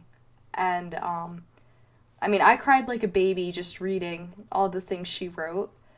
And I think it's important that anyone who's a big fan of the game goes and reads it, because not only is it amazing that this game brought this out of her, and a game could bring that out of her, but just the fact that this moment with Chloe, it is real. Like, it's not just her acting. Like, this is her raw emotion captured in audio form over this just really tragic and terrible thing. And you know, and it just speaks to how powerful she is as a person. And I know it doesn't directly relate to the plot of the game, but I highly recommend it. It really brought a new level for me in terms of understanding like how this game was made. Yeah, totally. It adds to the performance. It adds to, you know, helping you relate more to these characters, to get more drawn into the story. And, you know, of course she did a phenomenal job, but I think a very good amount of the characters in that game were well voiced. Oh, absolutely. And especially in Before the Storm. So there was the screen actors or the voice actors were on strike for the filming of Before the Storm. So there were other voice actors that took over the roles of a lot of the main characters, especially Chloe. I keep forgetting the name of the voice actor who played Chloe in Before the Storm, but I think she did a phenomenal job too. She did. And, to take such a beloved character who was known for having just an excellent voice actor behind her, and to really own it and do a fantastic job, and really to make me not even think about the fact that there was a different voice actor, once I got more into the game. I thought it was super impressive. It was impressive. I believe the voice actress, I don't know her name, and it's sad that I can never remember her name. Rachel DeVries. Rachel DeVries. Well, she was the character actor in the first game. So basically what they do is they take someone who acts out the actions and they record that on camera. They film it. And I don't think they animate over it. They might use it just as reference. I'm not sure exactly what they do. I think they used a lot of motion capture with the Was game it straight as well. motion capture? It might have been, but that's what she did. I don't think all of it. I think some of it. Yeah, was she was she did the performances in the first game, so that was kind of cool. She was a good voice actress in the end too. Yeah, I feel like she did a really good job there, and I mean, I don't know. It's just really hard to carry on the torch from Ashley Birch. I know Ashley was she was originally in line to do Chloe's voice again, but I think it was the video game actors strike had prevented her from doing so. Yeah, we so mentioned that. It was the strike that prevented her from doing it. Although she did write the story, so I'm kind of fascinated how that came to be. How she was able to write for Before the Storm, but she didn't voice act. Well, it was a voice actors strike. It didn't necessarily have anything to do with the writing portion. I see. Okay. Yeah, so here we go. We get this announcement that this, well, first we get the announcement that Life is Strange 2 is in the works, right? By Don't On. I don't think it's even in the works yet, but they planned it. They are eventually going to put that thing out. But then right after that, we get an announcement that a prequel's coming out. It's going to be 3 episodes plus an extra DLC episode, and it's going to follow Chloe and Rachel when they were friends while Max was away for that brief period of time. And at first thought, Don't On was not developing it. This was going to be done by a team called Deck 9. And, I don't know about you guys, but my first thought was, I don't know about this thing. This story was so powerful, so, so much emotion in it. And to not have the developers do it and have someone else do it, I don't think they're going to capture that. I was skeptical. And I got to say, after playing Before the Storm, I think I do. I like Before the Storm more than I liked the original Life is Strange. All right, on record. I'm saying it. Yeah, going on record. I was supremely impressed, especially after, this thing started trying to turn your engine over and your car is just filled with mud or something. It got off to a horrible, horrible start.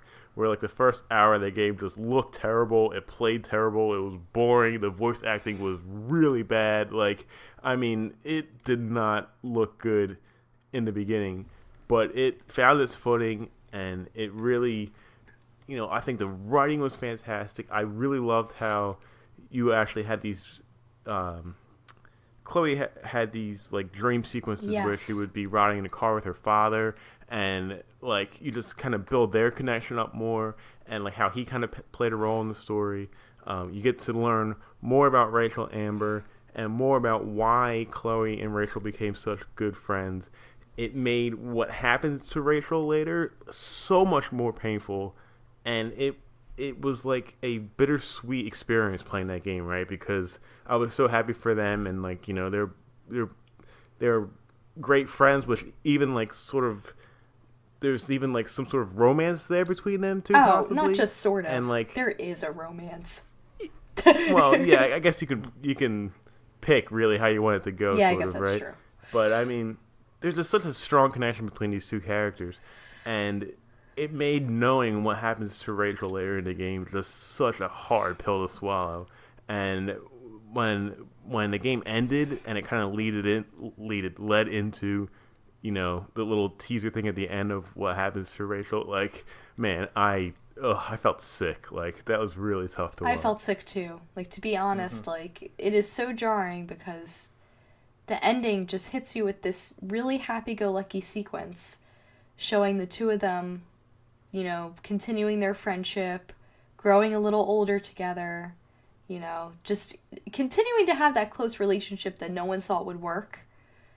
And then they just tease, ever so slight tease of that moment with her and Nathan.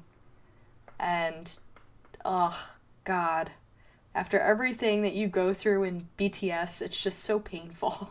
Especially, like, that ending was just that was just another emotional gut punch. It was like, oh, God, like, you know, because you just reminded, like, oh, everything ends happily in this story, but then you remember ultimately things don't end happily for either one of these characters, and especially now that we've come to know Rachel Amber in this the prequels and get to know like what the relationship between her and Chloe was like. It just makes that moment in the original game all that more devastating because now we know what Chloe has lost, and we can better empathize with her pain in that moment. Yeah, and to be honest, it's going to be interesting seeing Chapter 4 come out because it still is yet to come out. But it should be very soon. I think it drops in March. The Right. relationship between Max and Chloe, like I always thought that they were so close that nothing could be closer than Max and Chloe.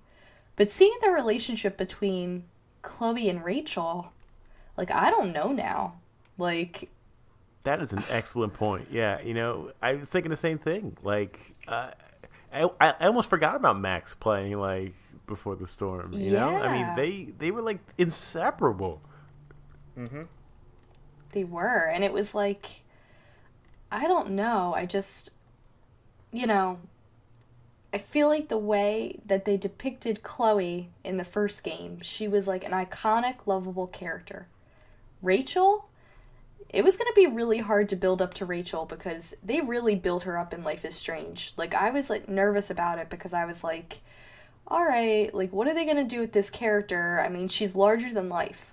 She's this impossible to describe human being. What is she going to be like? And Deck 9 just totally nailed her depiction and exceeded my every expectation.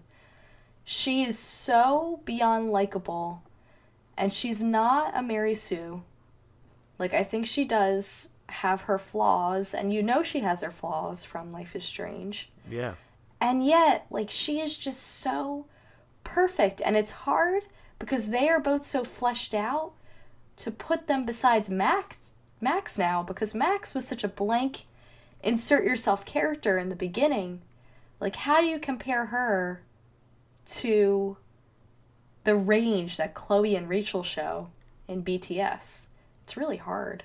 Yeah, it's interesting that you say that because it's almost like the support characters of the games are more interesting than the main character of the game. Yeah. Right? Like, I guess you could say, I mean, you could definitely say that Chloe is way more interesting than Max in the Life is Strange, and then in Before the Storm, you were more interested in Rachel, but maybe that's because you already are pretty familiar with Chloe to begin is with. true. But I mean, I just think the character development in both these games is phenomenal. It is. And the thing about Deck 9 is that they were actually fans of Life is Strange. So when they got, you know, the go ahead to develop this game, like I think they just were really, you know, careful to not screw it up, And I think that they knew, as a fan, they knew what people were looking for. They knew how this story was going to work. They had an idea in their head. They knew how to follow the format, and they really, I think, did a fantastic job. And I just I love both these games. I love the characters. I love the storytelling.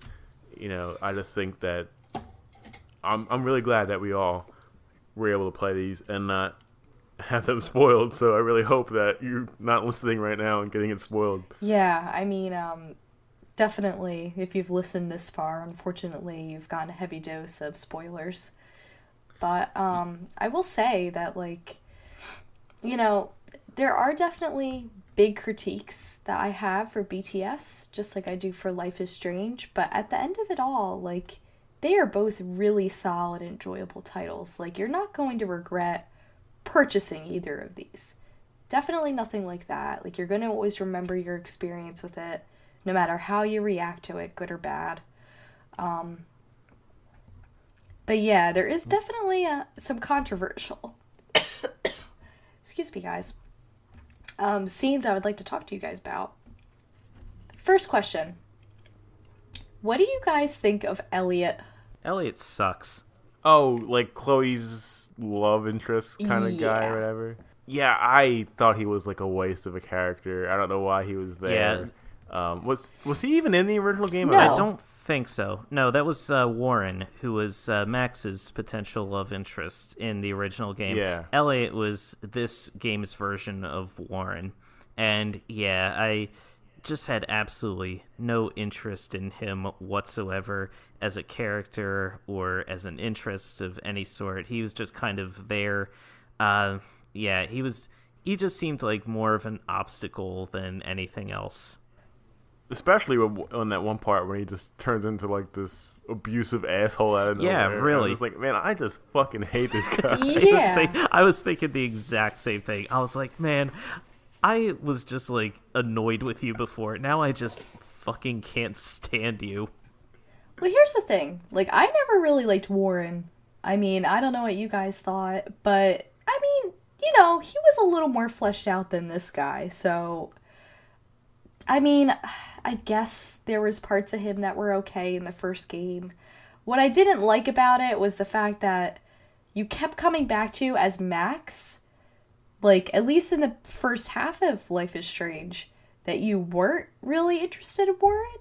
Like, you always had the option, but it was kind of like he was always pushing it onto you. And I kind of always got from Max's internal dialogue that she really, I don't know, like, she was kind of wishy-washy about him.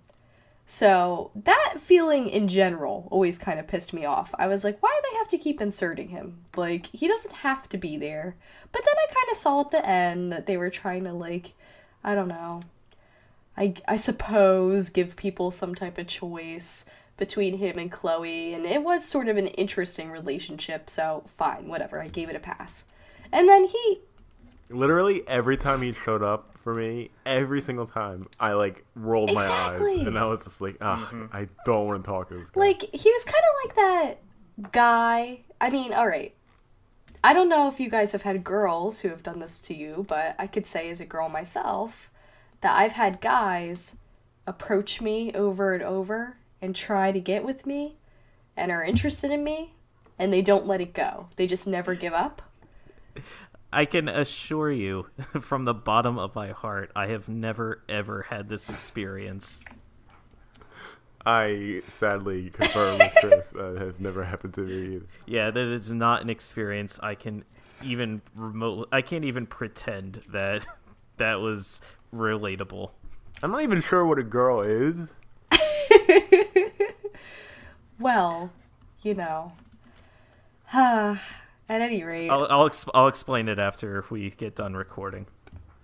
You'll explain it to him. That's good. Yeah.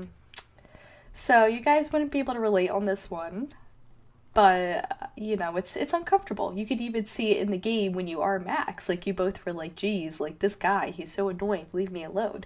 So that was Warren's character, and he was already hard enough to deal with. So I was really pissed off when they inserted Elliot, because who is this guy? Like, they're acting like he was so important to Chloe's life. But she kind of comes off like, oh, he's just a classmate. Like, I've known him since he was in kindergarten with me or whatever. He's kind of cool. Sometimes I talk to him. But in the very last, like, couple of chapters, I think it was chapter 3, he tries to act like he was there for Chloe. Like, he was like, oh, when everything happened, when your dad died, like, I was there. And it was like, what? Like, why? Where did this come from?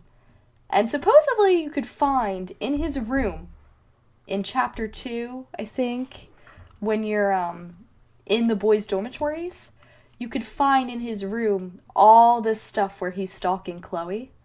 Like, he has pictures and, like, diary writings and apparently video. But I never found that during my playthrough, so I was really, like, it was jarring for me. I was like, what the heck? Like, who are you? Why are you necessary? I mean, I don't want to address the elephant in the room, but it kind of felt like to me like he was there to just be the straight person option. In a game where it was kind of obvious they were pushing you towards, you know, her being interested in Rachel. And I feel like that alone would have been enough. Like, you didn't have to make the choice to be with Rachel, and you still could have had that weird tension of, I don't know what these feelings are, without this random dude bro coming in being like, Chloe, I really care about you. What are you doing? I don't want to see you with this Rachel girl. She's bad for you. Yeah. Like, who even are you? I think if they were going for somebody who, like, you know, he's really into Chloe, right? And, like, Chloe knows that, but she's not really into him, but she sees that he's the nice guy, and, like, she'll talk to him when he comes around and stuff, but, like, she's really not that interested in him. I think if that's what they were trying to do, like, they nailed it, because that's how I viewed it. But yeah, you're right. And that episode 3, when he's like, "Oh, I was there for you. I did this." I'm like, when? Like, who are you? Like, Yeah, seriously. Like that part really just got so annoying. And what do you, like, throw a snow globe at him or something? Yeah, that was pretty great. Yeah. So okay, there is a way to play out that scene right where you can get the police to come. But if you default on your options, like you pick the wrong thing, you pretty much just take a snow globe and break the window, and then you go, all right, alarm went off, peace. Yeah. And he's like, huh? Yep. And then the police come anyway, so. Yeah. Yeah, I completely butchered that dialogue tree. Same. Yeah, so I guess, like... Back-talking was hard. Yeah. That end decision in Before the Storm, I guess that was supposed to be the same emotional weight as the original game, where you had to determine, at this point you found Rachel Amber's real biological mother, who Rachel wants to meet. She's a recovering heroin addict, and you meet up with her, and you're like, oh, Rachel wants to meet you. And she's like, oh, no, don't tell Rachel that you saw me. Don't tell her about me. It's better that she doesn't know the truth. She needs to be raised by her father, blah, blah, blah. And then at the end, you visit Rachel, who's in the hospital. And she's asking you, like, well, what happened? And it's like the game's big moment, like, oh, do you tell Rachel everything that happened, or do you hide the truth from her? And... whereas the first game, I was really wrestling and torn with, oh, what's the right decision here? This one, like, I thought about it for a little bit, and I was like, there really isn't any other option that makes sense but to tell her the truth about everything that happened, right? You told her the truth? I didn't tell her the truth. Me either. Nothing but the truth. Oh, man, I 100% told her the truth. I thought that was the obvious option. Well... Wow. No way. All right. Let me, all right, let's all explain why we thought what we thought. But, so when you're having a talk with Rachel's mother, and she keeps talking about how important it is that she has one parent that still loves her, that her father, still loves her. I looked at it from Chloe's perspective, and just the thought of Chloe not having her father anymore and not wanting to have Rachel hate her father. Yes. You know, because like Chloe knows what it's like to not have a father, and it is just literally it's tearing her apart. And she knows that Rachel's father really does care for her and really does what the best. How could she take away her father the same way, you know, when she's being so rebellious and so angsty about having lost hers? You know, so with that perspective, that's how I went in to talk to her, and I decided to not tell her that. See, I looked at it from a perspective in that their relationship was built on honesty. Like, they had always been honest with one another. And I couldn't imagine, like, if Rachel had eventually, like, if she discovered eventually that, oh, you know, her father had done these, had paid off her mother and was hiding these notes. Like, what if all this had come out? Would Chloe feel comfortable having lied to Rachel during this point, telling her, yeah, your dad was fine, couldn't find your mother, etc., etc.? I felt like that wasn't something that Chloe would be able to live with or be comfortable with. It's not like Chloe, I feel like, to be living a lie like that, or to be, especially after the relationship she had built up with Rachel, to kind of lead her under false pretenses. So that, to me, was why I was like, oh, you know, this is the option that makes the most sense. Especially because, like, the whole thing about, like, oh, you know, you don't need to tell your dad, you know, don't tell her about her father, like, you know, she doesn't need this, all that. That, to me, just felt like very, like, it just felt thrown in at the end, like, oh, by the way, this is the right thing to do, so do that. I just wasn't moved. I just wasn't swayed by this. It felt like, oh, all of a sudden, all this character development that you've gone through for the past 3 episodes, just ignore all of that. I just wasn't buying it. I don't know, but okay, here's my perspective. Exactly how you feel about that, Chris. The character development was the reason I went with Justin's option. Because I felt like up until this point, it did make sense for Chloe to share everything with Rachel. And I feel like Chloe matures in that moment if you pick that other option by not telling Rachel. Because it would eat Chloe inside. It is the option that Chloe wishes she wouldn't have to do. But she's going to do it because more than anything else, more than anyone else in that entire game, she cares about Rachel. Like, Rachel becomes her whole life. And the idea of shattering Rachel's life, like changing her whole reality over it, I mean, at that point, they weren't going to leave. They were going to stay in Arcadia Bay for a variety of reasons. So, that being said, like, by telling Rachel, I mean, I think you even see it in your version of the ending, Chris. Like, things become really strained with her family. And in my version of the ending, like, it goes on like normal and everybody's happy. And you kind of think, like, well, it's terrible. It's like a really sort of like sour taste in your mouth type of decision. But you make it because, like, she matters more, which like sounds like sick. Like, I love Rachel Amber so much, but like that is how much you end up caring about this character. You're like, man, like, I don't want to put her through all the things that Chloe had to go through. Like, in the end of the day, this woman came out of nowhere. She is her biological mother, but she's right when she says, had she not been raised in that household, Rachel Amber wouldn't be Rachel Amber. Like, her parents were caring and loving enough to give her the future she had.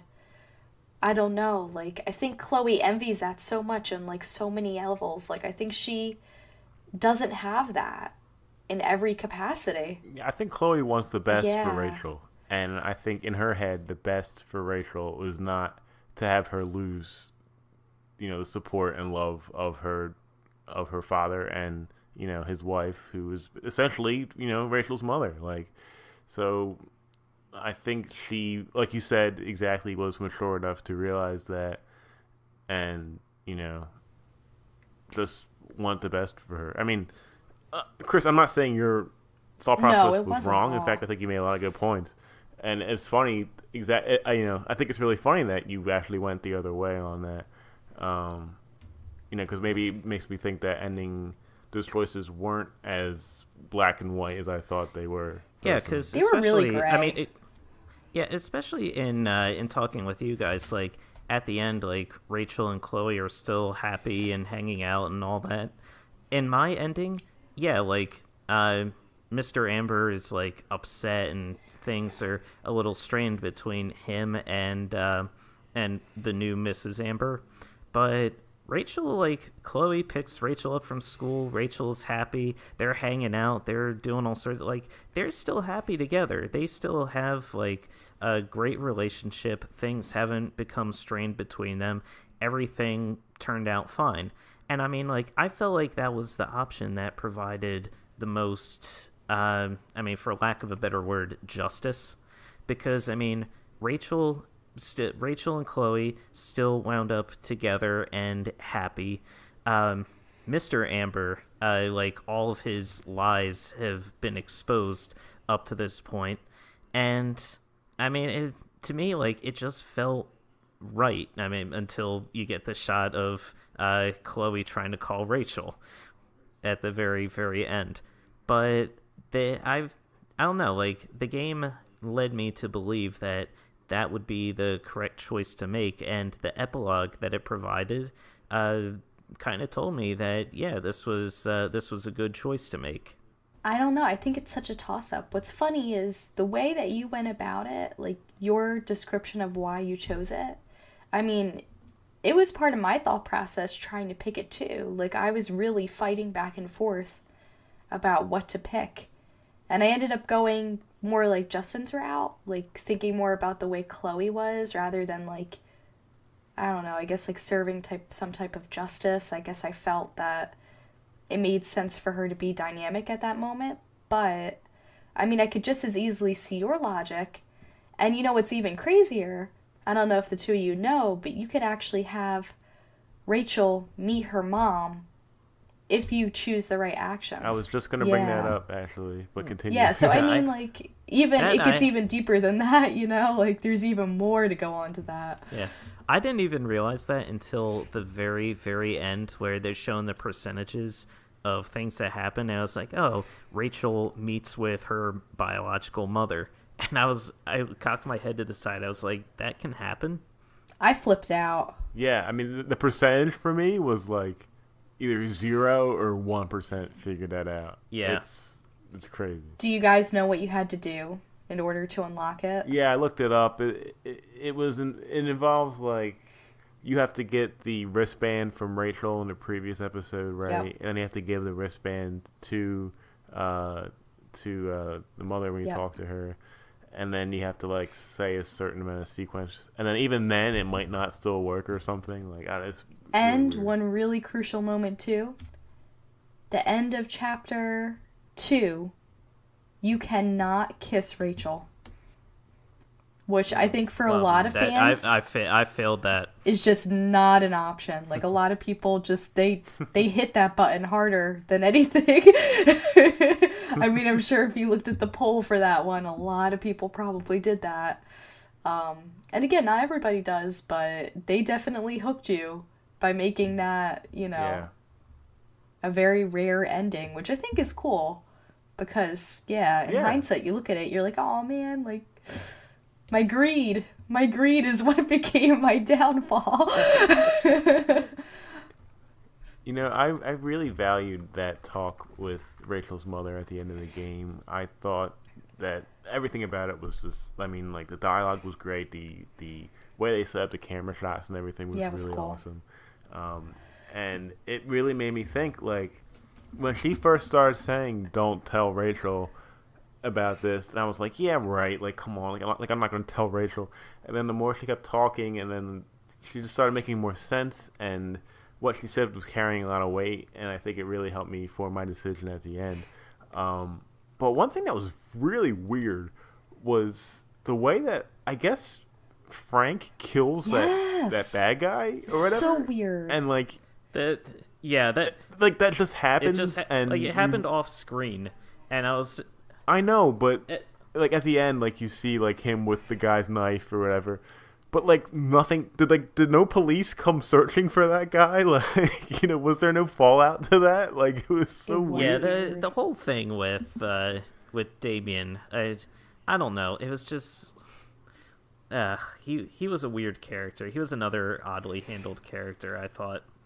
Yeah. Yeah, it was all very kind of bizarre. I mean, at that point too, I guess they've implied that Frank is immediately in love with Rachel the first time he sees her. But, to do that, like, especially for Rachel and for Chloe, he killed his comrade. Like, pretty much. Like, say what you will about him, he was a dick. But he was still sort of working with Damien, and he straight up killed him in order to protect them.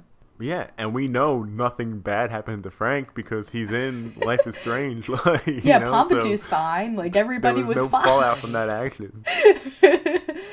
Yeah. So weird. Yeah, Pompidou is the puppy, by the way, who you get to see him great. as a puppy in BTS, which killed me. It was so cute. I was like, oh my god. Yeah. All right, wrap it up with, I guess, favorite moments from the series. Any one of the games. Okay. So, what's your favorite moment? I'll tell you mine. It was like the very beginning of episode 1.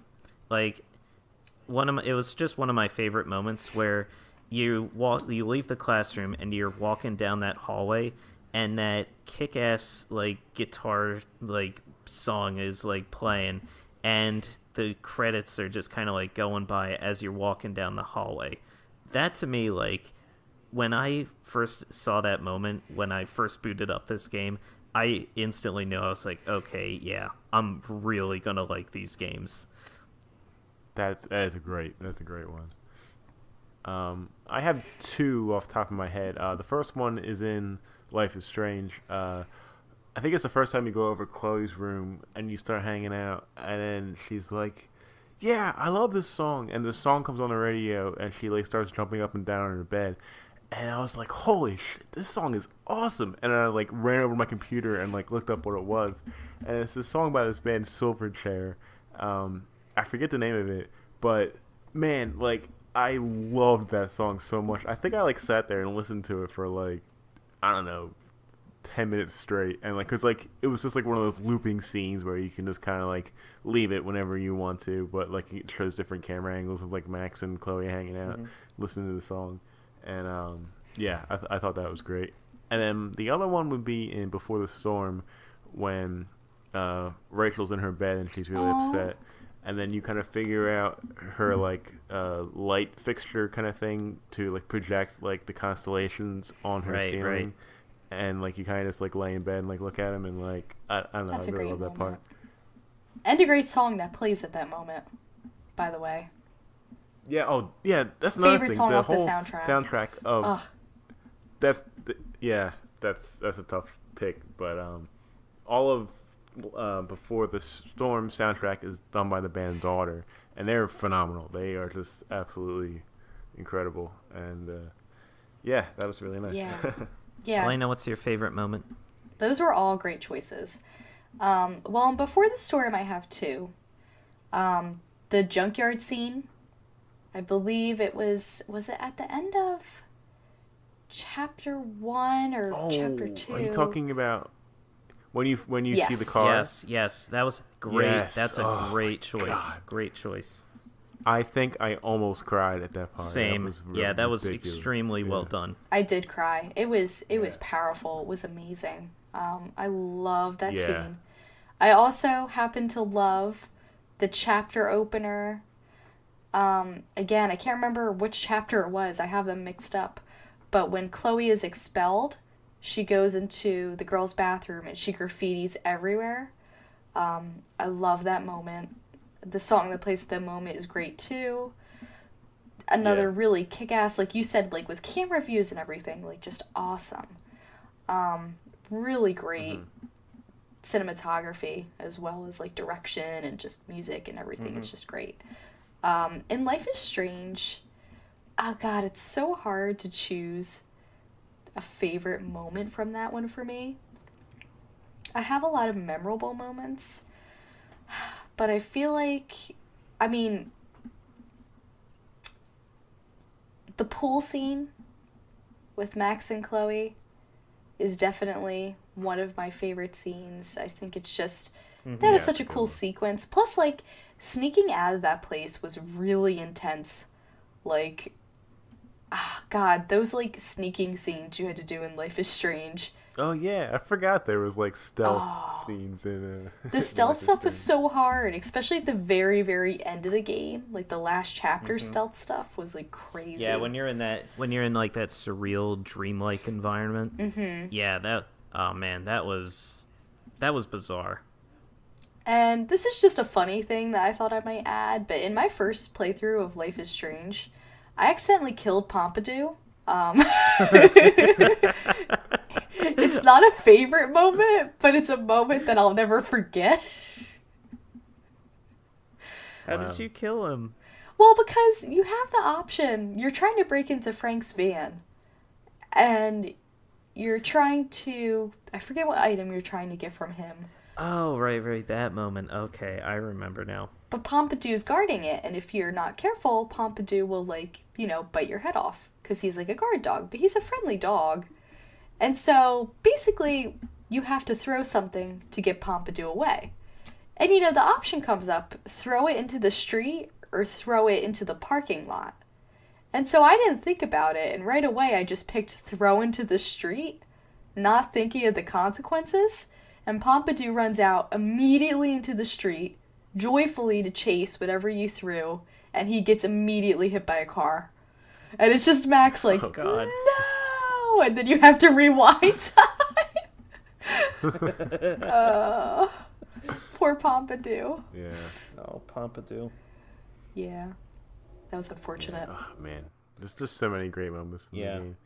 I mentioned it earlier, but I also especially loved the scenes when you're in the car with Will driving, and like those flashback dream sequences with Chloe in Before the Storm. Ooh, what about the one where they're on the stage and she's performing and the car? Yeah. Oh God.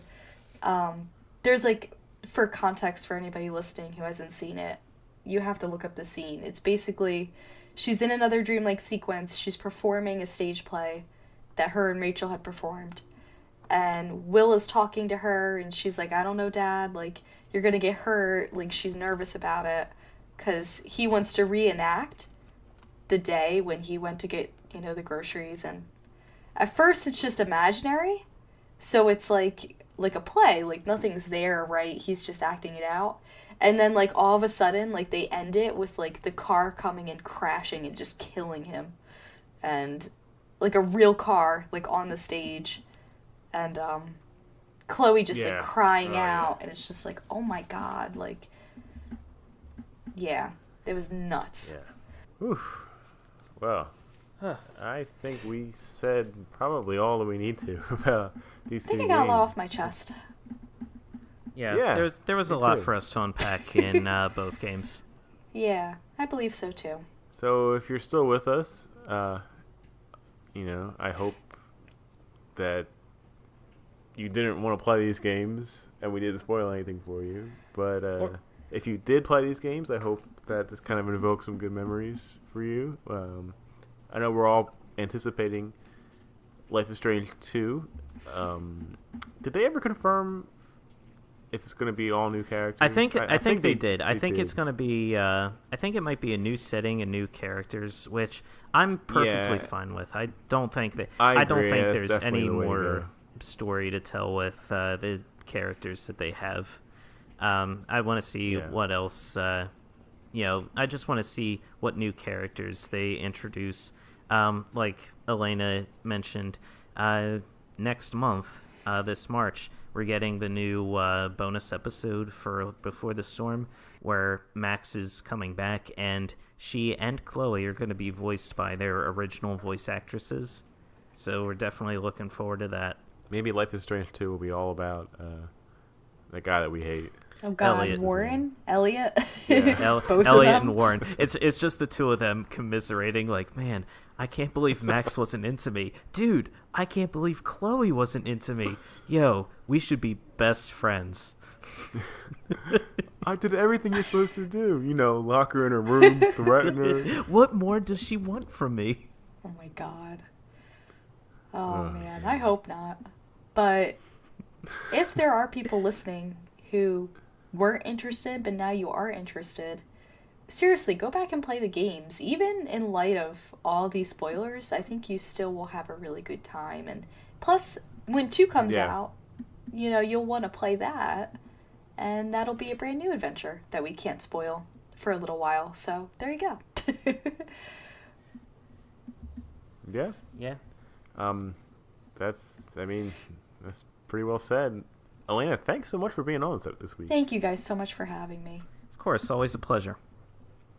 Aw. Yeah. And, you know, that was a lot of fun.